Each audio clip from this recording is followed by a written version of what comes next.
যেটা মনে হয়, আমার কাছে যা মনে হয়েছে যে খুব একটা ভালো করে না। এবং এই জিনিসটা আমার মনে হয় একটুখানি ঘাবড়ায়া যায় কিনা অথবা এটা মনে রাখে না কিনা আমি এটাও বুঝতে পারি না। But I think this topics is very, very easy. যদি মনে করা হয় যে এটা সবচেয়ে একদম সোজা তাহলে মনে হয় যে আমাদের জন্য ভালো হবে। তো আজকে আমরা এটাকে ২ ভাগে ভাগ করব এই এথিক্স এর চ্যাপ্টারটাকে। One about the basics of medical ethics and history. বেসিক্সটা আলোচনা করব এবং তার সাথে এটার হিস্ট্রি নিয়ে এটার হিস্ট্রি নিয়ে আমরা আলোচনা করব। এবং সেকেন্ড যেটা করব সেটা হলো যে আমরা এটাকে পরে আমরা কয়টা কেস আলোচনা করব। আসলে interactive oral examination medical ethics কিন্তু একই জিনিস যে প্রতিবার আসবে, দ্যাট নট নেসেসারি। আমরা কিন্তু আহ অনেক কোশ্চেন পেতে পারি, অনেক ধরনের কোশ্চেন পেতে পারি। A lot of questions are there about the medical ethics. কেন আসবে আমি একটা একটা করে আগে মেডিকেল এথিক্স এর প্রথম ২-৩টা কথা বলে তারপরে আমি এটা শুরু করছি। সো আই থিংক আমরা সবাই এটাতে আজকে যাতে উপকৃত হই and wish can go for some of the medical ethics books. এটা কিন্তু অনেকগুলো বইও আছে। আমরা যদি ইচ্ছা করি তাহলে ওই বইটা আমরা পড়তে পারি। ওই বই পড়লে আমাদের জন্য একটু সোজা হবে, কারণ ওখানে মেডিকেল এথিক্স এর অনেক কিছু জানা আছে। আমি পরে বলছি বইটা কোনটা। ওকে, প্রথম কথা হলো যে এথিক্স কাকে বলে। এথিক্সটা আমরা যেটা মোটামুটি বুঝি সেটা হলো যে ethics is the moral aspect of human behaviour. Ethics in case of business হতে পারে, in case of medical science হতে পারে, ইন কেস অফ ইঞ্জিনিয়ারিং, সব ব্রাঞ্চে কিন্তু একটা এথিক্স রয়ে গেছে। যেহেতু it is the moral aspect, এই মোরাল অ্যাসপেক্টটা কিন্তু প্রত্যেকটা জিনিসের সাথে ওতপ্রোতভাবে জড়িত। আমরা যদি বলি in case of health sector there is medical ethics, যদি ইঞ্জিনিয়ারিং বলা হয় তাহলে ইঞ্জিনিয়ারিং এথিক্স রয়ে গেছে, লতে এথিক্স আছে, তারপরে মনে করেন যে অন্যান্য অ্যাডমিনিস্ট্রেটর তাদেরও এথিক্স রয়ে গেছে। সুতরাং ethics is for the moral aspect, এটা বিবেকের দ্বারা পরিচালিত। সুতরাং মেডিকেল এথিক্স হলে হবে কি, সেখানে কিন্তু পুরোপুরি এথিক্স আসবে না। That ethics is in a narrow sense. তাহলে আমরা সেটাকে বলতে পারি এ গ্রুপ অফ গাইড। আমরা যেটা প্রথমে ডাক্তার হওয়ার সময় যেটা আমরা শপথ নিয়েছি, ওথ অফ হিপোক্রেটস, সেটাও কিন্তু একটা মেডিকেল এথিক্স এর অংশ।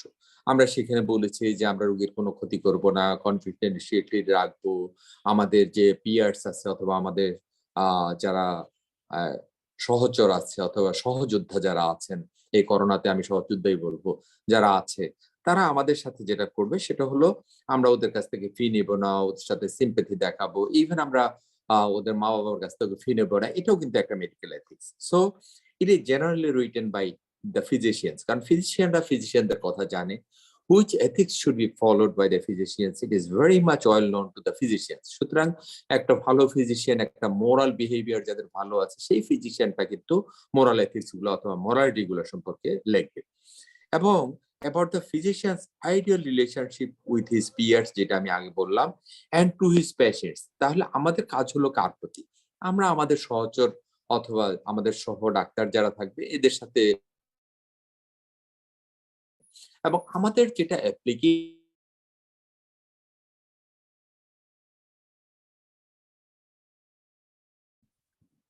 স্যার আপনাকে শোনা যাচ্ছে না স্যার।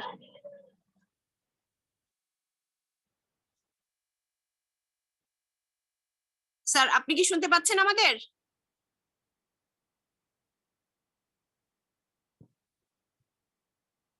স্যার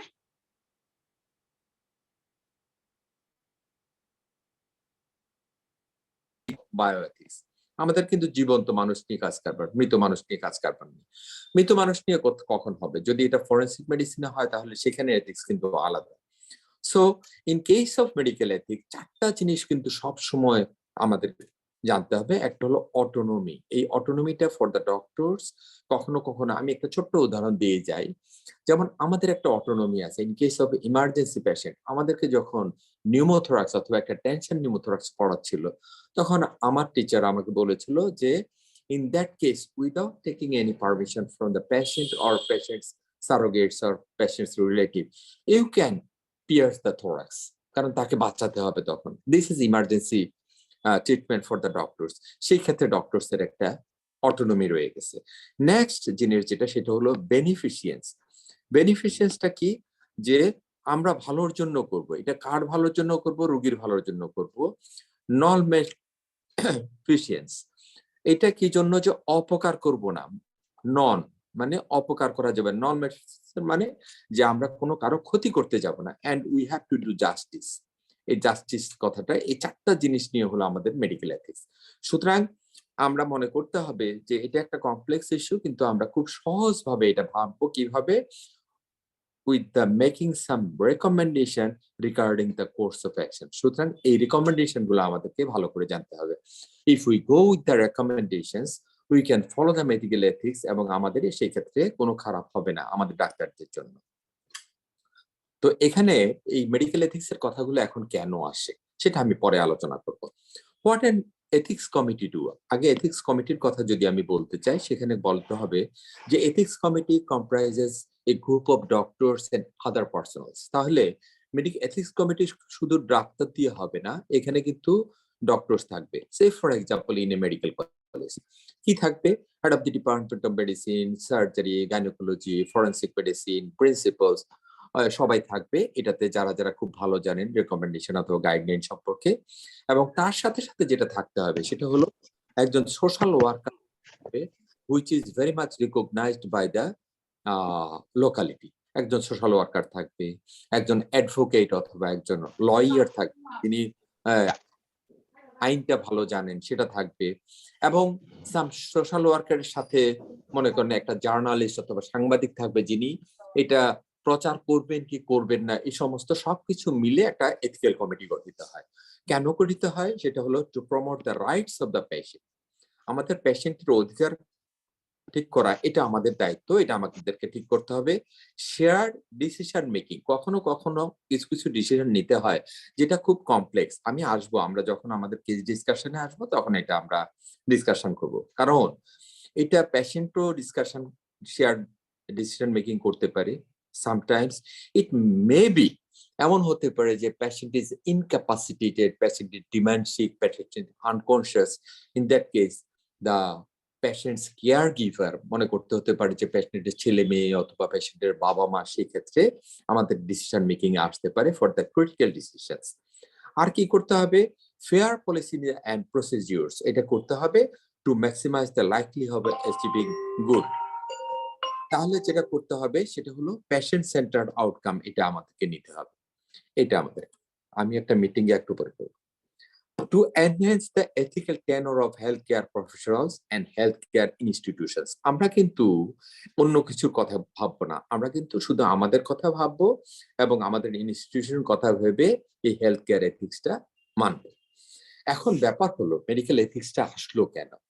আসলো এই জন্য যে মনে করা হয় যে 19 শতকের পর থেকে 2000 সন পর্যন্ত অথবা 2000 সনের কাছাকাছি পর্যন্ত that was the golden days of medical science. Golden days কেন বলবো, যে ওই সময় প্রথম মহাযুদ্ধ, দ্বিতীয় মহাযুদ্ধের সময় এক ঝাঁক তরুণ ডাক্তার কিন্তু ওয়ার্ল্ড ওয়ারে চলে গেছিল, এবং তখন থেকে কিন্তু আর্মি মেডিকেল কোরটা গঠিত হয়। তারা কিন্তু হিরোইক স্টেপ নিয়ে তারা মানুষের কাছাকাছি গেছিল, তাদের রিসার্চ ছিল, এবং তারা তখন অনেক ভালো কাজ করেছিল, যার জন্য ডাক্তাররা কিন্তু সমাজের কাছাকাছি চলে আসছিল। সেকেন্ড জিনিস হলো অনেক লিটারেচার এবং ফিল্মস, আমি যদি বলি যারা ছবি দেখে তারা, তাদেরকে আমি বলতে চাই যে আমরা মনে করি যে উত্তম কুমারের ছবি, যেমন আনন্দ আশ্রমে একটা ছবি আছে, সেখানে উত্তম কুমারকে দেখানো হয়েছে একজন ভালো ডাক্তার হিসেবে, বিদেশ থেকে ডিগ্রি নিয়ে আসছে কিন্তু গ্রামে পড়ে আছে। গ্রামের মানুষরা খুব মানে খুশি হয়ে চাল ডাল একটা কুমড়া একটা ফল গ্রাম ঘরে দিয়ে যাচ্ছে, এটা কিন্তু ডাক্তারদের কিন্তু খুব সুনাম ছিল তখন। সেই জিনিসটা কিন্তু আমরা হারিয়ে ফেলেছি। এবং ছবিগুলোতে যা ছিল লিটারেচারে, যেমন শরৎচন্দ্রের দত্তা, অন্যান্য অনেক কাব্যে অথবা অনেক উপন্যাসে কিন্তু ডাক্তারদেরকে অনেক বড় করে দেখা হয়েছিল। আমরা অনেক গল্প জানি, যেমন বিধানচন্দ্র রায়, একজন মানুষ মনে করতে যে ওনার কাছে গেলেই ভালো হয়ে যাবে, উনি অনেক ডায়াগনোস করে ফেলতে পারবে, ওনাকে দেবতার মতো মানে শ্রদ্ধা করত।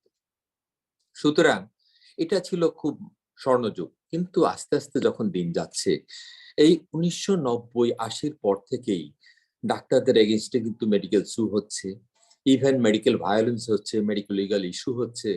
ইভেন বলা হয় world wide 2.4% to 3% of the cases in Western world also has got medical legal issues.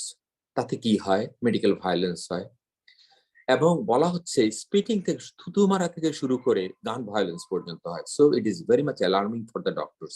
এই জন্য মেডিকেল এথিক্সটা আমাদেরকে ভালো করে জানতে হবে। পরীক্ষায় এই জন্যই মেডিকেল এথিক্স এর কথা চলে এসেছে। আর্লিয়ার যেটা ছিল, আর্লিয়ার কখন যে মনে করেন 200 শতাব্দীতে অথবা 300 শতাব্দীতে শেক্সপিয়ার, ভল্টেয়ার, টলস্টয় এরা পর্যন্ত অড কমেন্ট করে গেছে ডাক্তারদের সম্পর্কে। কিরকম অড কমেন্ট? যে তারা নিচু জাত থেকে এসেছে, অল্প কিছু জানে, কবিরাজ, বৌদ্ধ, এমন কথাগুলো এখানে চলে এসেছিল। এবং 19 শতকের শেষের দিকে 1960, 70, 80 অনেকগুলো ছবিতে কমিউনিকেশন রোল ছিল মেডিকেল, পদওয়ালি ডাক্তার, ডিগ্রি নাই, এমন অনেক কিছুই ছিল। সুতরাং এর সাথে সাথে চলে এসেছে করাপশন, কন্ট্রোভার্সি, মেডিকেল ভায়োলেন্স, সবকিছু মিলে we need the medical ethics. আমাদেরকে এখন মেডিকেল এথিক্স জানতে হবে, জেনেই কিন্তু আমাদেরকে প্র্যাকটিস করতে হবে। and we should be a good doctor with medical ethics, with good recommendation, following the good medical ethics. আমাদেরকে এখন ডাক্তার হতে হবে and postgraduate doctors invariably medical ethics জানতে হবে। না জানলে যেটা হবে সেটা হলো আমাদের জীবন, আমাদের কেরিয়ারটা বিপন্ন হতে পারে। আমরা যেটা মনে করি যে প্রথম কথাটা হলো বার্থ, লাস্ট কথাটা হলো ডি, মধ্যখানের যে কথাটা যেটা নিয়ে আমরা সবসময় নড়ি সেটা হলো সি, কেরিয়ার। এই কেরিয়ারটা আমাকে বিল্ড আপ করতে গেলে, আমাদের মেডিকেল কেরিয়ার যদি বিল্ড আপ করতে হয়, we have to follow the medical ethics, we have to go with the recommendations, we have to go with the laws of medical science. সুতরাং আমরা এটা ভালো করে জানবো, জেনেই আমরা কোশ্চেনের উত্তর করব এবং আমরা জানার চেষ্টা করবো যে মেডিকেল এথিক্সটা কি। So I am coming with some of the questions and some of the answers. কোশ্চেনটা ইন্টারঅ্যাক্টিভ অরাল এক্সামিনেশন হতে পারে, সিঙ্গেল বেসড অ্যান্সারে হতে পারে, অনেক ফরম্যাটে কিন্তু কোশ্চেন হতে পারে। ইভেন মেডিকেল এথিক্স এর কোশ্চেন কিন্তু শর্ট অ্যান্সার কোশ্চেনও হতে পারে। সুতরাং কোশ্চেনের কোনো মাত্রা নেই, এটা বিভিন্ন ধরনের কোশ্চেন হতে পারে। সুতরাং আজকের আইইউই তে যদি এটা আমি আলোচনা করছি, সেখানে কিন্তু মেডিকেল এথিক্সটা বিভিন্ন পর্যায়ে চলে আসতে পারে। আমি একটা কোশ্চেন রেখেছি শুধু ইন্টারঅ্যাক্টিভ, বাকিগুলো শর্ট করে গেছি, কিন্তু আমি ওইভাবে আলোচনা করে যাব। So the components of medical ethics আমরা এতক্ষণ যা দেখলাম সেটা হলো কোয়ালিটি এন্ড এফিসিয়েন্সি আমাদের লাগবে, অ্যাক্সেস টু কেয়ার, এটা আমাদেরকে ডাক্তারের অ্যাক্সেস লাগবে, কেয়ার লাগবে, সাস্টেনিং হেলথ কেয়ার ওয়ার্কফোর্স আমাদের লাগবে, কারণ আমরা সবকিছু জানলেই হবে না। আমার ডাক্তার আছে, সবকিছু আছে, আমি হয়তো একটা অর্ডার দিয়ে আসলাম, আমার নার্স এটাকে ফলো করলো না, সেখানে কিন্তু সমস্ত ব্লেমটা কিন্তু একটা কনসালটেন্টের উপর আসবে, প্রফেসরের উপর আসবে। এইটা and addressing the end of life issue, this is very much important, কারণ end of life issues তেই কিন্তু কন্ট্রোভার্সি গুলা চলে আসে। হয়তো বলে যে আমার রোগীটা হয়তো আরো কয়েকদিন বেঁচে যেত, আরো একটু ভালো হতো, আরো একটু ভালো করতে পারতেন, আরোর কিন্তু শেষ নাই। কিন্তু এই ডিমান্ডটা কিন্তু স্কাই হাই। সুতরাং ডাক্তারদের কাছে এক্সপেকটেশন স্কাই হাই হলো, যদি লিমিটেশনও থাকে সেই ক্ষেত্রে আমাদেরকে বুঝিয়ে দিতে হবে। সুতরাং লাস্ট জিনিস হলো limited medication and donor organs, organ ডোনেশনের ব্যাপারে কিন্তু মেডিকেল এথিক্স এর অনেকগুলো কথা আছে। তো সবকিছু আলোচনা করা যাবে না, আমরা শুধু 2-4টা কোশ্চেন আজকে আলোচনা করব। So we are going to the question and answer session. First of all, these are the principles of medical ethics. আমি যা আগে বললাম যে বেনিফিশিয়েন্স করব, health maximization, efficacy, autonomy, justice, proportionality, এগুলো করে যাবে। এটা আমরা একটু আগে অনেক আলোচনা করেছি। So going to the IUE proper অথবা অসপি প্রপার অথবা শর্ট কোশ্চেন প্রপার, যেটাই হোক, আমরা মেডিকেল এথিক্স এর দিকে যাচ্ছি। Question 1.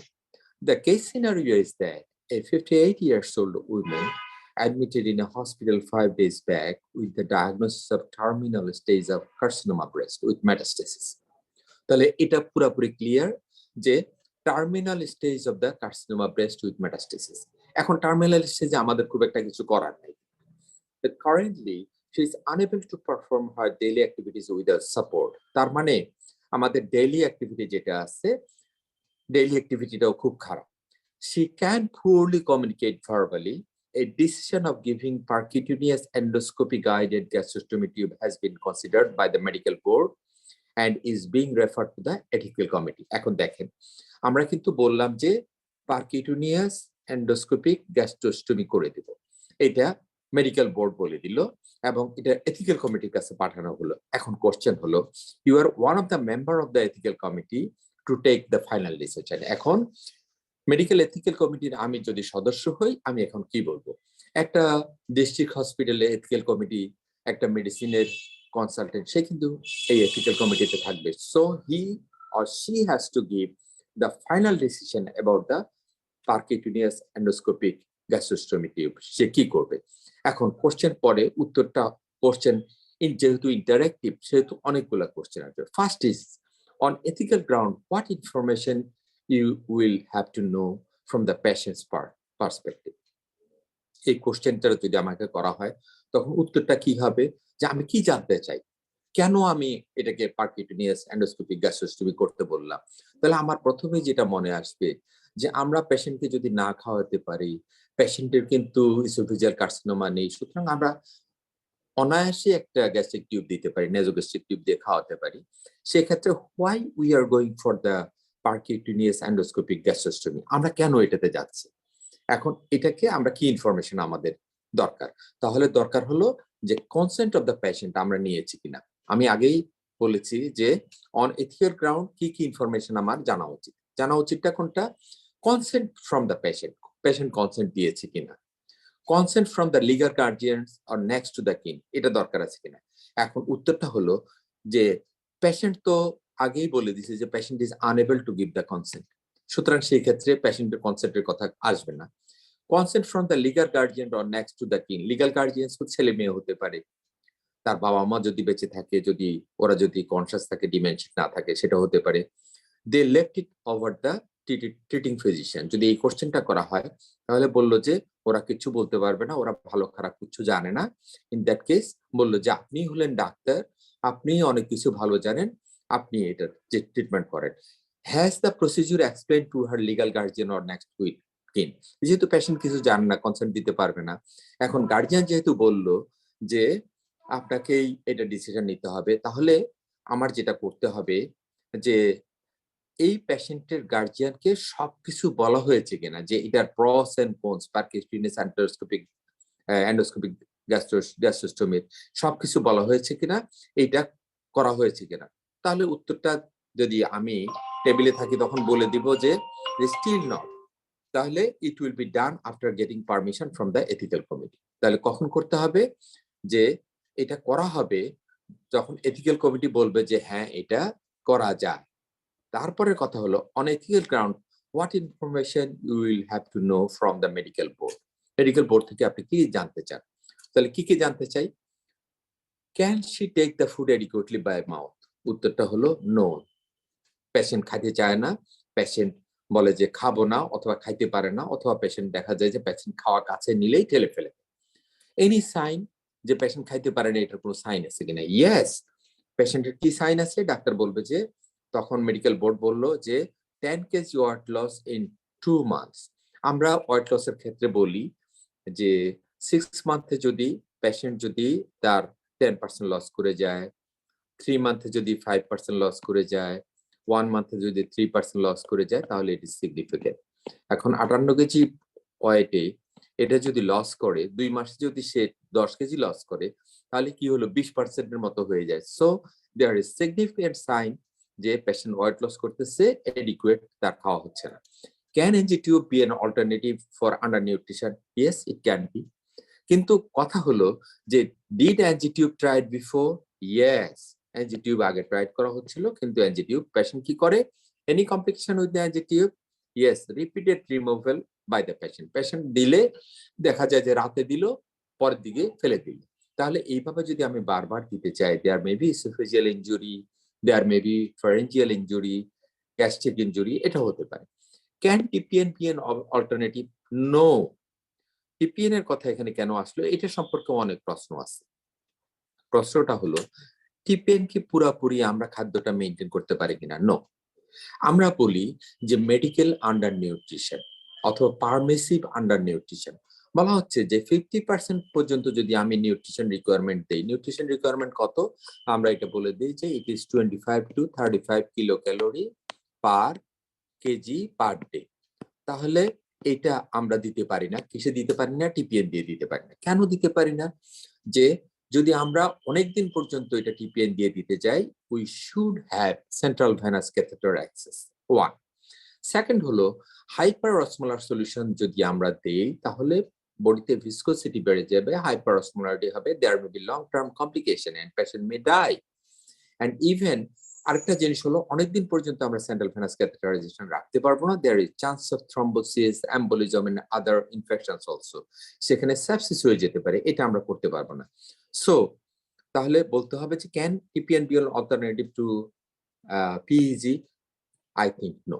তাহলে will PEG improve the quality of life in this women? আমরা বলবো যে yes. আমরা তখন কি করতে পারি? আমরা তখন 50 to 60% of the carbohydrate আমরা গ্যাস্ট্রোস্টমি টিউব দিয়ে দিতে পারি। আমরা 35 অথবা 25 to 35 ml of fluid per kg body weight আমরা প্রতিদিন দিতে পারি। আমরা 30 to 35% of the total calorie আমরা দিতে পারি কিসে? অয়েল হিসেবে দিতে পারি, আমরা ফাইবার দিতে পারি, সবকিছু দিতে পারি, বাউল মুভ করবে এবং তার সেপসিস বেশি হবে না। So it is one of the good alternative. আমরা তাহলে চিন্তা করব যে PEG is one of the good alternative. সেই ক্ষেত্রে আমরা যাব অন্য সেটিং, যে what will be your final comment as a member of the medical ethical committee. এখন আমরা আগে থেকেই জানলাম যে পেশেন্টকে আমরা টিপিএন দিতে পারবো না, নেজোগ্যাস্ট্রিক টিউব অনেকবার আমরা ট্রাই করেছি, পেশেন্ট ফেলে দেয়, রিফিউজাল হয়। As it is interactive oral examination, you have to ask the examiner about all these things. যখনই আমরা একটা কিছু আস্ক করব, যদি সেটা রিলেভেন্ট হয়, in that case you will get one green tick mark. তার অর্থ হলো আমি নাম্বারটা পেয়ে গেলাম। সুতরাং আমাকে ইন্টারঅ্যাক্টিভ কোশ্চেন গুলো করতে হবে এবং কোশ্চেন করে আমাকে এটা জানতে হবে।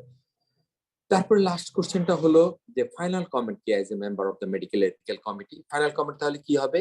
অফকোর্স ফাইনাল কমেন্ট হবে we should give percutaneous endoscopic gastrostomy tube, আমরা সেটাতে দিব। তো আমার প্র্যাকটিক্যাল এক্সপেরিয়েন্স যেটা, আমি যদিও এথিক্যাল কমিটিতে আমি এথিক্যাল কমিটিতে বলবো যে হ্যাঁ এটা দিলে ভালো হবে, but I and our Director General Professor Khurshid was in the same medical college and in same clinic. We have given a lot of percutaneous endoscopic gastrostomy tube, but আমাদের দেশে মনে হয় যে a lot of infections are there, সেখানে কিন্তু এটা কিন্তু নিজে নিজে চিন্তা করতে হবে, but ethically we have to give the percutaneous endoscopic gastrostomy tube, so we should be in favor of this. তাহলে আমাদেরকে এটার ফেভারে থাকতে হবে। যদিও আমরা practically we have got see evidence যে আমাদের দেশে এটা খুব একটা ভালো কাজ করে না। There is a lot of infections, wound infection হয়, সেপসিস হয়, কিন্তু আমাদের দেশে আমরা এটা মেনটেন করতে পারি না বলে। যদি আমরা মেনটেন করতে পারি, it's very good and patient can have good nutrition with percutaneous endoscopy gastrostomy tube. সুতরাং একটা কোশ্চেন গেল যে how to interact with the doctors, how to interact with the examiner, and what are the questions should be asked to the examiner. এটা একটা interactive oral এক্সামিনেশনে এই কোশ্চেনটা এসেছিল, আবার আসতে পারে, সুতরাং এরকম কোশ্চেন হতে পারে। In that case we have to go for the rational questioning and rational answering of the questions. Next, question 2. Rohima Khatun is a 72 years old woman with end-stage congestive heart failure from coronary artery disease. এটা বোঝা গেল যে heart failure with reduced ejection fraction. তাহলে সেই ক্ষেত্রে একটা জিনিস বললো যে when her medical management is optimal, she is just able to take care of herself in her apartment, but with any small decompensation she ends up in the hospital. একটুখানি খারাপ হয়, সাথে সাথে হসপিটালে চলে আসে। She comes in for a clinic visit and her weight is up to 2 kilograms. 2 kilogram বেড়ে গেছে, তার মানে পানি বেশি করে আসছে। She is complaining of paroxysmal nocturnal dyspnea. Even although she has been taking her medicine as prescribed, and she is discouraged and she asked, am I dying? The cardiologist replies, well, no, this is all reversible. এখন cardiologist বললো যে না না না, আপনি ভালো হয়ে যাবেন, এটা ভালো হয়ে যাবে। এখন কোশ্চেন হলো, অনেকগুলা কোশ্চেন এখানে আসবে। আমরা দেখছি যে পেশেন্টটার কিন্তু heart failure with ejection fraction due to ischaemic heart disease, এবং পেশেন্ট কিন্তু ধীরে ধীরে ভালো হচ্ছে, এটা কিন্তু ফুল রিকভারি হবে না। Patient will ultimately it will die. এখন কথা হলো, প্রথম প্রশ্নটা হলো যে পেশেন্ট এত কথার পরও ডাক্তার সান্ত্বনা দিল কিভাবে, না না না আপনি একদম ভালো হয়ে যাবেন, এটা একদম ভালো হয়ে যায়, এটা কিন্তু সত্য না। তাহলে প্রশ্ন যদি এটা হয়, তাহলে সেক্ষেত্রে কোশ্চেনটা আসলো, what would you as medico legal consultant or ethicist say to Rahima Khatun? এখন যদি এথিক্যাল ভিউতে আমাকে প্রশ্ন করা হয় যে আপনি কি এটা বলবেন, তখন প্রশ্নগুলো আসবে এবং আমাকে ইন্টারঅ্যাক্ট করতে হবে। তো what is the first question? Agree with the cardiologist. Are you agree with the cardiologist? তখন আমি হয়তো প্রশ্ন জিজ্ঞাসা করতে পারি যে পেশেন্টের ইজেকশন ফ্র্যাকশন কতটুকু, patient is already in the decompensated position, এটা রিডিউসড ইজেকশন ফ্র্যাকশনে আসছে, দিস ইজ অল রিভার্সিবল, এটা কি সত্য আসলে? তাহলে যদি এটা করা হয়, তাহলে যদি কোশ্চেন করা হয় আর you agree with the cardiologist, আমার তাহলে কথাটা কি হবে? No, I am not agree with the cardiologist opinion. তাহলে কি হবে? কার্ডিওলজিস্টের অপিনিয়ন সাথে আমি অ্যাগ্রি না। তাহলে patient should be told about her condition has deteriorated and patient is dying. এটা কি বলে দিব যে আপনি খুব খারাপ হয়ে গেছেন? কেন খারাপ হয়েছেন? যে আপনার কন্ডিশনটা ধীরে ধীরে আপনার আমরা আবার ইকো করে নিয়েছি। কোশ্চেনটা হতে পারে এটা যে have you done another Doppler echo that patient's ejection fraction is declining or reducing, and সেই ক্ষেত্রে পেশেন্টকে আমি কি বলতে পারি যে she is dying? এই কথা তো আমি বলতে পারি না, she is dying এই কথাটা বলা যাবে না। এবং আমার যে ডাক্তার কনসাল্টেন্ট বলে দিল যে it is reversible, সেটাও বলা যাবে না। সেক্ষেত্রে তাহলে কোশ্চেনের উত্তরটা হবে কি? নো, আমি এটাও কিন্তু বলতে পারি না। তাহলে কি করতে হবে? Inform the patient. Do you inform the patient that the clinical course of the congestive heart failure is unpredictable? হ্যাঁ, এটা একটা কথা হতে পারে যে এই কোর্সটা কিন্তু আনপ্রেডিক্টেবল, খুব দ্রুত খারাপ হয়ে যাবে, ফ্লাশ এডেমা হবে কিনা রাতে, এটা কোশ্চেন হতে পারে যে পেশেন্টের কি একদম একদিন পর পর ফ্লাশ এডেমা হয়, যেটা একদম ভালো করা যায় না, বারবার হসপিটালে আনতে হয়, কয়দিন পর পর হসপিটালে আনতে হয়, এটা কোশ্চেন হতে পারে। And includes the period of fairly good function alternating with decompensation right up until death. এটা যদি হয় এবং কয়দিন পরে পরেই খারাপ হচ্ছে, কয়দিন পরে পরেই ভালো হচ্ছে, এটা হতে পারে। and the terminal event is often and sudden. এটা হতে পারে, কেমন করে হতে পারে? যে একটা কার্ডিয়াক ফেলিউর যদি থাকে, হার্ট যদি খুব ডাইলেটেড হয়ে যায়, এই কোশ্চেন গুলো আসতে পারে। Heart is very much dilated, হার্টের ইনফেরিয়র ইসকেমিয়াও আছে, সেই ক্ষেত্রে there is every chance of getting cardiac arrhythmia. In that case পেশেন্টকে বলা যেতে পারে যে পেশেন্ট যেহেতু কনসাস, ইন দ্যাট কেস পেশেন্টকে এই সমস্ত কিছু ইনফর্ম করে পেশেন্টকে আমরা বলতে পারি যে আপনার এইভাবে সাডেন আপস এন্ড ডাউন হতে পারে, and terminal ইভেন্টটা হবে সাডেন হতে পারে। You can have the suddenly terminal event sudden. তাহলে আমরা বলবো যে হ্যাঁ, এটা রিজনেবল এই কথাটা। In that case we have to say yes, we can inform the patient about the clinical course of the disease, and we can tell the patient have gone sudden ups and downs of the disease, and there may be sudden death with sudden left ventricular failure and sudden cardiac arrhythmia which is not reversible. এটা হতে পারে, এটা আমি বুঝাই দিতে পারি, yes, এটা হতে পারে। Fourth question হলো যে should I tell the patient that she needs a hospice referral because her severe end-stage congestive cardiac failure is terminal? No, terminal না। এখনো কিন্তু পেশেন্ট অত খারাপ হয় নাই। পেশেন্ট আমার কাছে হেঁটে এসেছে। পেশেন্ট আমার কাছে এসে বলেছে যে হ্যাঁ, আমার এতটুকু পানি এসেছে। It is still treatable. তাহলে আমরা কি করব? আমি কি বলে দিব যে আপনি এখনই হসপিটালে ভর্তি হন? নো, পেশেন্ট কিন্তু হসপিটালে ভর্তি হচ্ছে, সাথে সাথেই ভর্তি হতে হবে এমন না। পেশেন্টকে আমরা তার ট্রিটমেন্টটা দিয়ে দিতে পারি। পেশেন্ট এক্ষুনি একদম এন্ড স্টেজ ট্রিটমেন্টের জন্য হসপিটালে ভর্তি হবে, নট টার্মিনাল স্টেজ, এটা আমরা কখনোই বলবো না। তাহলে না বললে তখন আমাদের অ্যান্সার হবে নো, আমরা এটা বলতে যাব না। তাহলে ওভারঅল যেটা হলো যে নো, আমরা এটা বলবো না। তাহলে ওভারঅল যেটা হলো যে পেশেন্ট, আমি যে ডাক্তার হিসেবে বলে দেব যে এটা রিভার্সিবল, আমি যে সান্ত্বনাটা দিব এটা কি এথিক্যাল? No, it's not ethical. Ethical board যদি এটা আমাকে এথিক্যালি যদি আমাকে প্রশ্ন করা হয়, আমি বলবো যে এই কথাটা এথিক্যাল না। এথিক্যালটা হবে কোনটা? যে inform the patient about the clinical course of the cardiac failure, যে এটা ইনপ্রেডিক্টেবল, এটা ফেয়ারলি গুড ফাংশন থাকবে, মাঝে মাঝে ডিকম্পেনসেশন হয়ে যাবে, এবং আনটিল ডেথ কতটুকু? যে কখনো কখনো এটা সিভিয়ার হার্ট ফেলিউর হতে পারে, কার্ডিয়াক অ্যারিথমিয়া হতে পারে, এন্ড সাডেন ডেথ হতে পারে।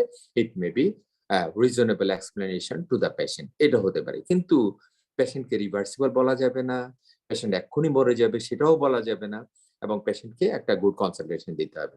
সুতরাং ইট can B interactive oral examination, এবং এটা এমনও হতে পারে এই চারটার ভিতরে যদি আমি সিঙ্গেল বেসড অ্যান্সার যদি কোশ্চেন যদি আসে, তাহলে আমার কোনটা দিতে হবে, this is the single based answer, তাহলে এটা আমাদেরকে বলতে হবে। তবে পেশেন্টকে যদি আমি এটাও বলে দিই যে tell the patient that she need the hospice referral, এটাও হতে পারে, এটাও কিন্তু পার্শিয়ালি কারেক্ট, কিন্তু এটাও হতে পারে। কিন্তু সিঙ্গেল বেসড অ্যান্সার যদি আমি দেই, তাহলে আমি বলবো যে এটা পার্শিয়ালি কারেক্ট। এই জন্য বলবো যে পেশেন্ট যদি খারাপ দেখা যায়, যদি আমি দেখি যে পেশেন্ট কার্ডিয়াক ফেলিউর বেশি হচ্ছে, সেই ক্ষেত্রে আমি হয়তো রেফারেল করতে পারি, কিন্তু হসপিস রেফারেল হবে না। যে আমি বলতে পারি যে আপনি আবার ভর্তি হন, যেহেতু পেশেন্টের হিস্ট্রি আছে যে বারবার ভর্তি হয় এবং বারবার চলে যায়। তাহলে আমরা থার্ড কোশ্চেনে আসি। থার্ড কোশ্চেন হলো যে একটা a 32-year-old woman was admitted in a trauma intensive care unit. এটা কিন্তু আমাদের না, আমাদেরকে মাঝে মাঝে যেতেও হতে পারে, ফলোইং এ মোটর ভেহিকেল অ্যাক্সিডেন্ট। এটা কিন্তু একটা ethical issue. She had multiple injuries and fractures and several complications which continued to develop over the first couple of weeks. The patient rapidly developed ARDS. এখন ARDS যদি হয়ে যায়, in that case আমাদেরকে কিন্তু ডাকতে পারে, আমরা মেডিকেল কনসালটেন্ট এখানে ডাকবে, তখন আমরা কি করব, was on a ventilator and was continuously sedated.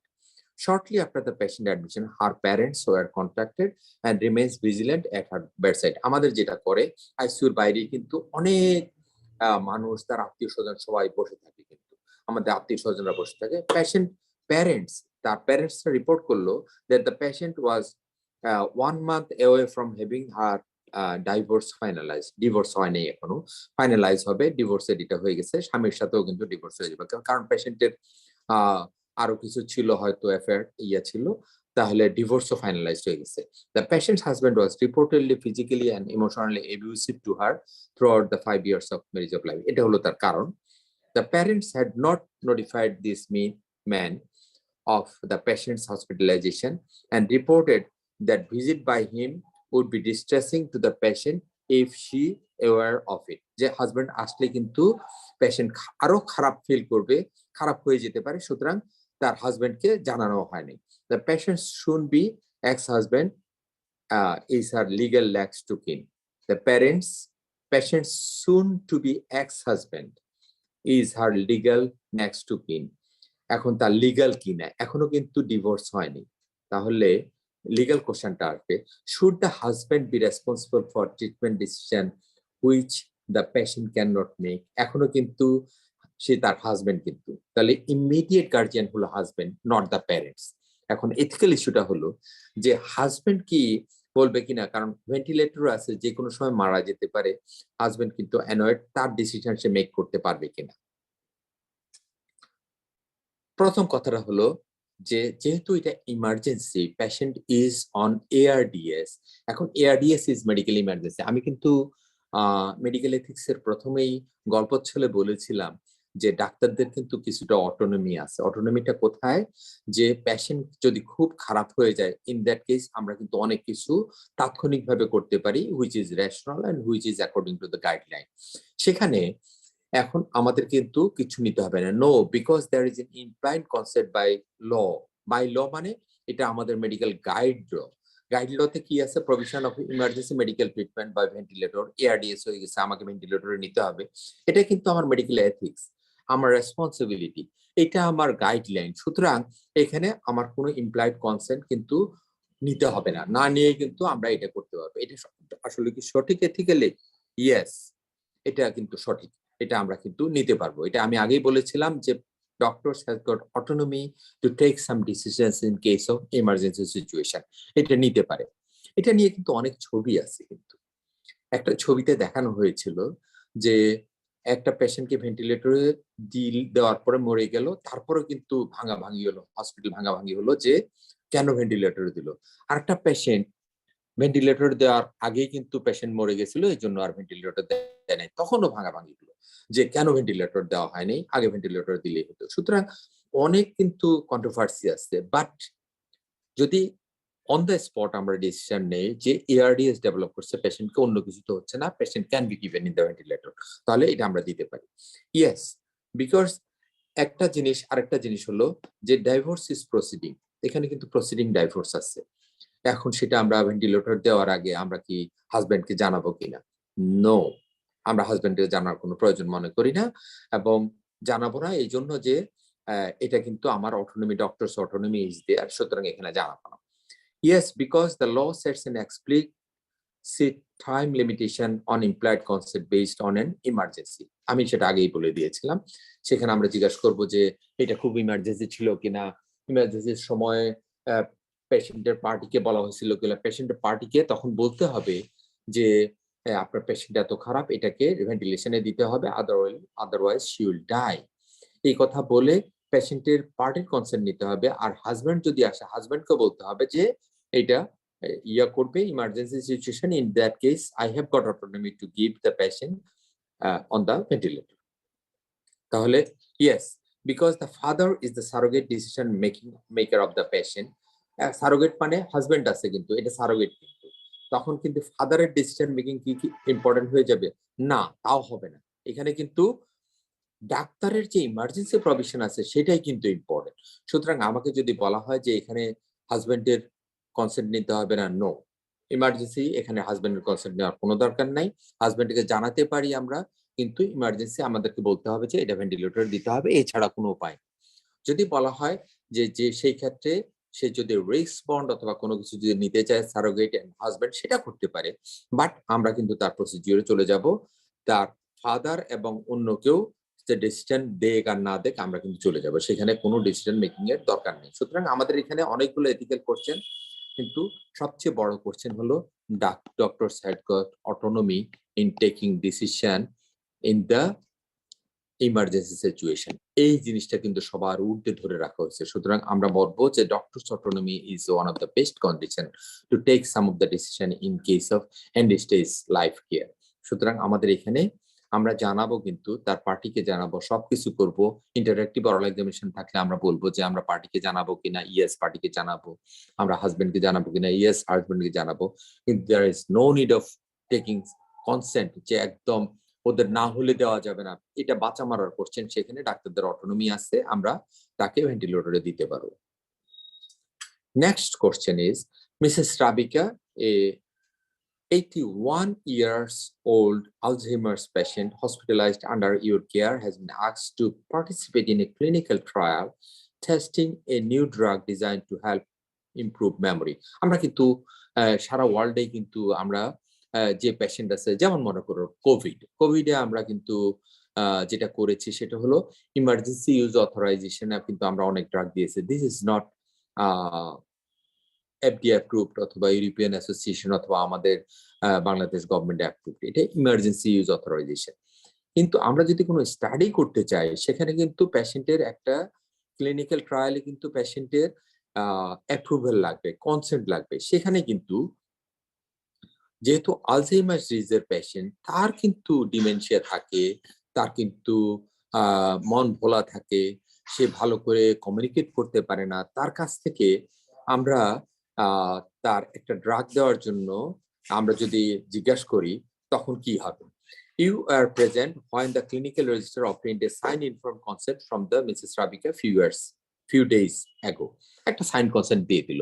এখন ব্যাপার হলো মিসেস রাবিকা কিন্তু অনেক কিছু জাজ করতে পারে না। এই Alzheimer's disease patient at the age of 81 years, সে কতটা মনে রাখতে পারবে আর সে কতটা ভালো কনসেন্ট দিতে পারবে, it is not known to her. সে কিন্তু ভালো কনসেন্ট দিতে পারার কথা না, সে কিন্তু ভালো জাজ করতে পারার কথা না। However, when you visit Mrs. Rabika today and ask her if she is ready to begin the study tomorrow, she looks at you blankly. একদম চোখ সোজা করে তোমার দিকে তাকায় রইল। তার অর্থ হলো সে কিছু বুঝেই নেই যে এটা কি হলো, and seems to have no idea what you are talking about. এখন এই কেসে আমরা কি করব? প্রথম কথাটা হলো what should you do? এখন কথাটা হলো যে ethically can I start the drug? আমরা কি একটা ক্লিনিক্যাল ট্রায়াল শুরু করতে পারি কিনা, এটা হলো প্রশ্ন। এই প্রশ্নটার উত্তরটা কি হবে? এথিক্যাল কোশ্চেন, এটাও আসতে পারে, কারণ আমাদের দেশ, আমরা এখন ফার্মাসিউটিক্যালে আমরা বাইরে দিচ্ছি, আস্তে আস্তে এমন হবে যে আমাদের দেশের অনেক নতুন ড্রাগ আবিষ্কার করবে। I think so, because we are developing.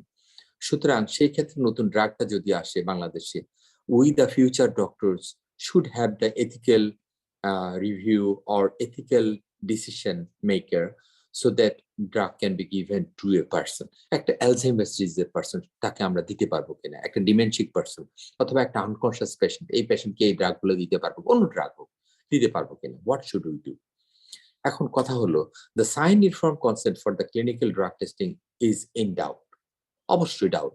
এখন আমরা জিজ্ঞাসা করবো যে পেশেন্টের তখন কনসাস ছিল কিনা, পেশেন্ট সব ভুলে যায় এটা জেনেও আমি এটা এই কনসার্ট ডিসিশনটা নিলাম কিনা, এবং পেশেন্ট যদি এরকম ডিসিশন মেকিং যদি না পারে, ইট শুড নট বি ডান, এটা কিন্তু করা যাবে না। তখন আমরা বলবো যে এই ইনফর্ম কনসেন্টটা আসলে ভ্যালিড কিনা, not valid, it is not valid. এটা আমরা বলবো যে ইট ইজ নট ভ্যালিড, কারণ পেশেন্ট, আমরা কোশ্চেন করবো যে পেশেন্ট ওয়াজ ডিমেনশিক, পেশেন্ট তার ডিসিশনটা ভালো করে নিতে পারে কিনা, ইন্ডিপেন্ডেন্ট ডিসিশন জাজ করতে পারে কিনা, না যদি জাজ করতে পারে, it should not be done, এবং এই ক্লিনিক্যাল ড্রাগ টেস্ট ইনফর্ম কনসেন্টটা ইজ ইনভ্যালিড, নট ইনভ্যালিড। এটা the primary investigator should be contacted to discuss Mrs. Ravika's participation in the trial. Primary investigator should be contacted. কেন contact করব? যে primary investigator তখন জিজ্ঞাসা করতে হবে যে আপনি কি তার ডিমেনশিয়া সম্পর্কে জানেন?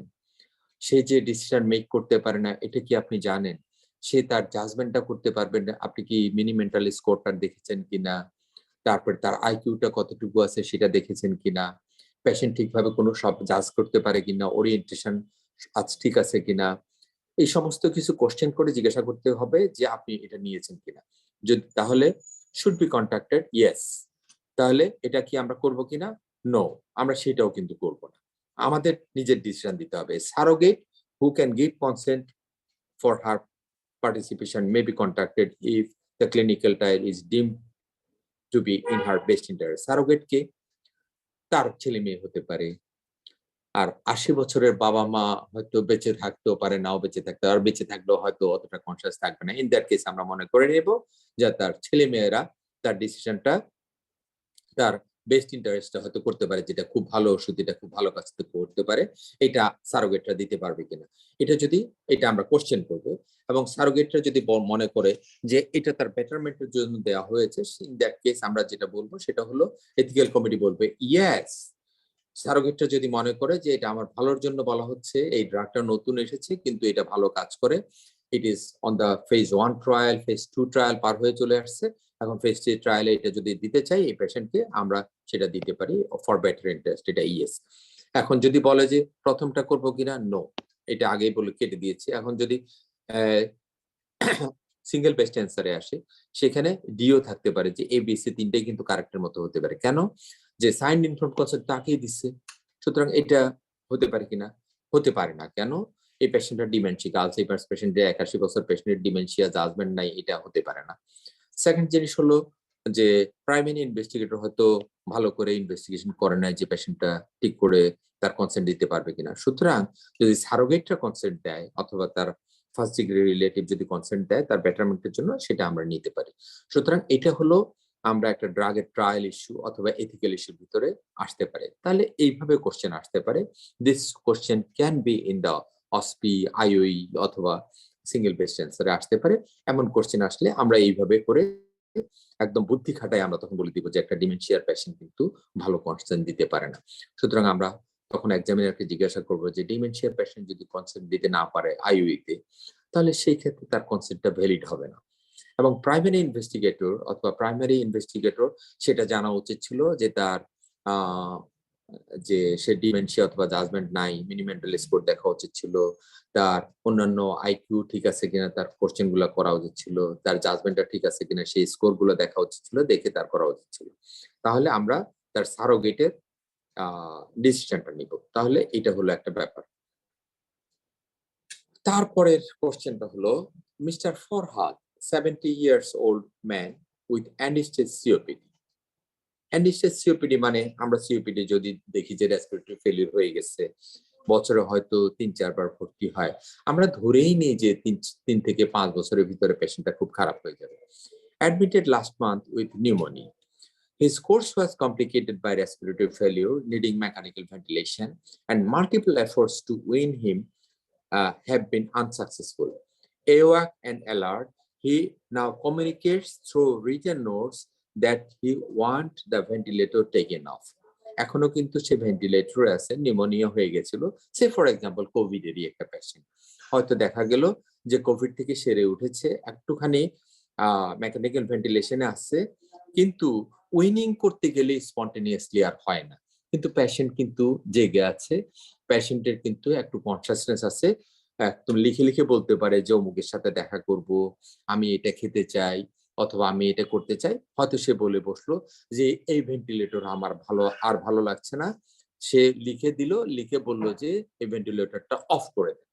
তখন আমরা কি করবো? কোশ্চেনটা হলো, will you honour his request? এখন আমরা ভেন্টিলেটরটা তুলে ফেলবো কিনা, এবং